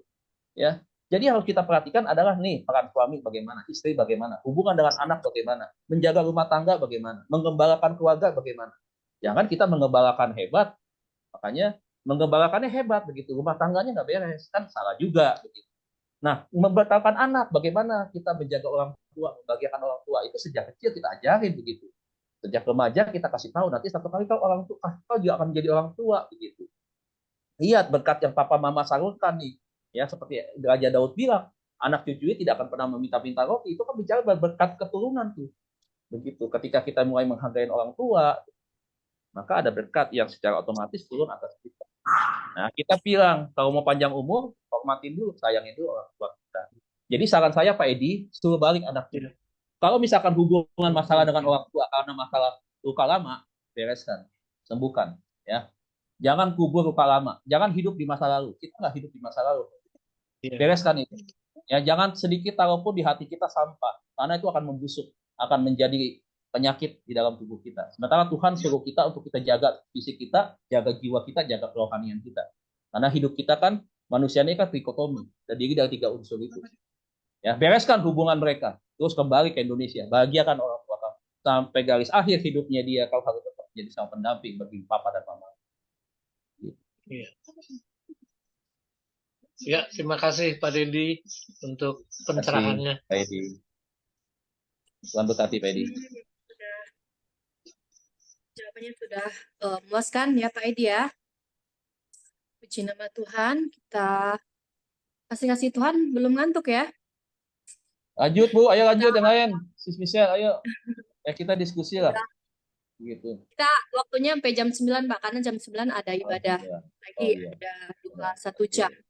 Yang kasih Tuhan boleh ya, yang nanti mau ikut ini langsung nanti kita ada worship 1 jam. Itu kita tetap di link yang sama ya. Perlu nggak usah out. Kita mau berdoa juga untuk bangsa negara Indonesia, tapi malam ini khusus worship. Boleh ya yang mau ikut join, dan ada lagi yang mau disampaikan Usan? Kalau nggak ada kita mau tutup ya. Ya, puji nama Tuhan. Ya, nanti kita lanjut ya, yang mau lanjut jam 12 ya hari ini. Senin, Selasa, Rabu jam 12. Kamis, Jumat, Sabtu jam 9 malam. Ya, kekasih Tuhan, kita semua tentunya udah diberkati ya. Kita semua udah diberkati ya, kekasih Tuhan. Jadi ayah yang maksimal. Ntar kalau misalnya dari kekasih Tuhan ada yang mau lebih lagi bertanya, nanti saya kasih nomor HP-nya Bapak Edi, Bapak Dedi ya. Boleh ya Pak ya? Kita nanti boleh tanya-tanya, karena Boleh, hambanya ini pakai Tuhan luar biasa, khusus untuk urusan keluarga.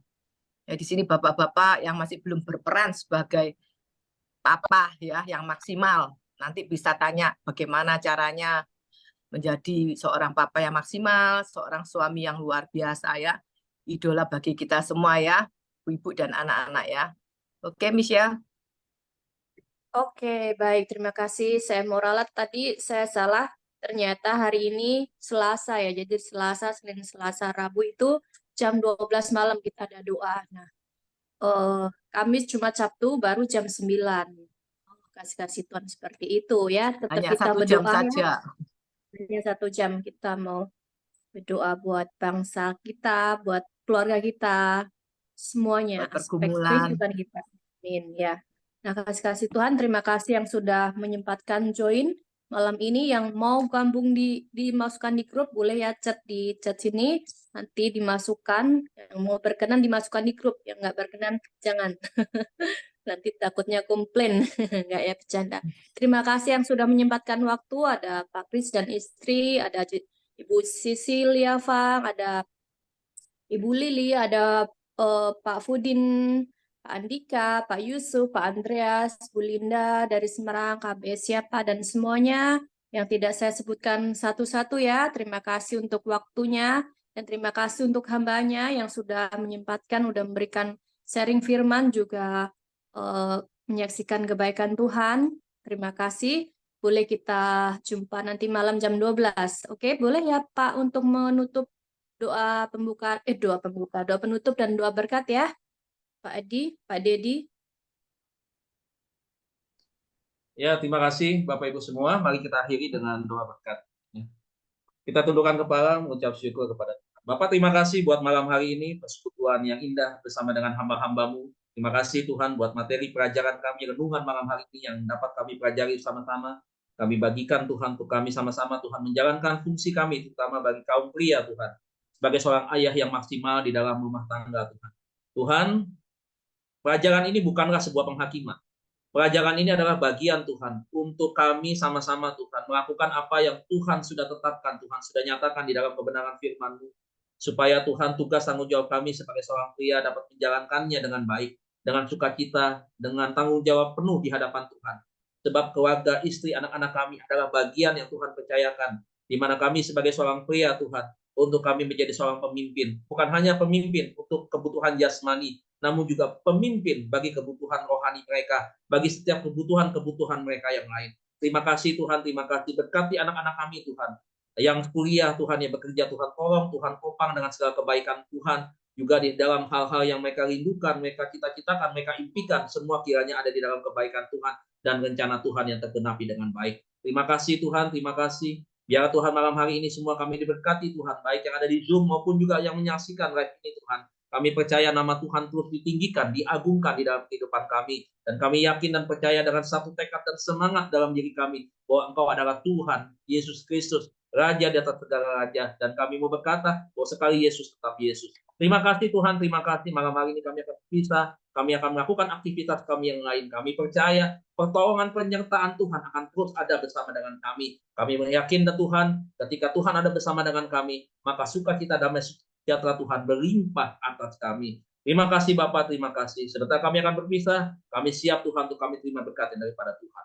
Mari hamba-hamba Tuhan, kekasih-kekasih Tuhan yang diberkati dan diurapi Tuhan. Angkat kedua tanganmu, buka hatimu, pandanglah wajah Tuhan dan tibalah berkat daripada Tuhan.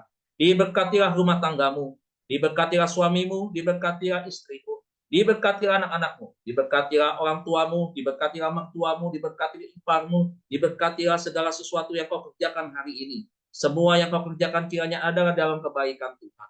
Dan diberkatilah kesehatanmu, diberkatilah semua yang hari ini termasuk di dalam pelayananmu. Nama Tuhan terus disukacitakan, diagungkan lewat kehidupanmu. Dan kami percaya bahwa apapun yang hari ini kita sudah lakukan yang terbaik buat Tuhan, maka akan mendapatkan upah yang daripada Tuhan. Terimalah berkat Allah Bapa kita di sorga, cinta kasih daripada Tuhan kita Yesus Kristus, pertolongan, penghiburan, penyertaan Allah Roh Kudus akan terus menyertai kita semua, mulai malam hari ini sampai Tuhan Yesus datang di awan-awan permai, menjemput kita semua, menjadikan kita pemenang, bahkan lebih daripada pemenang, yang percaya dan diberkati. Bersama-sama kita katakan amin, amin.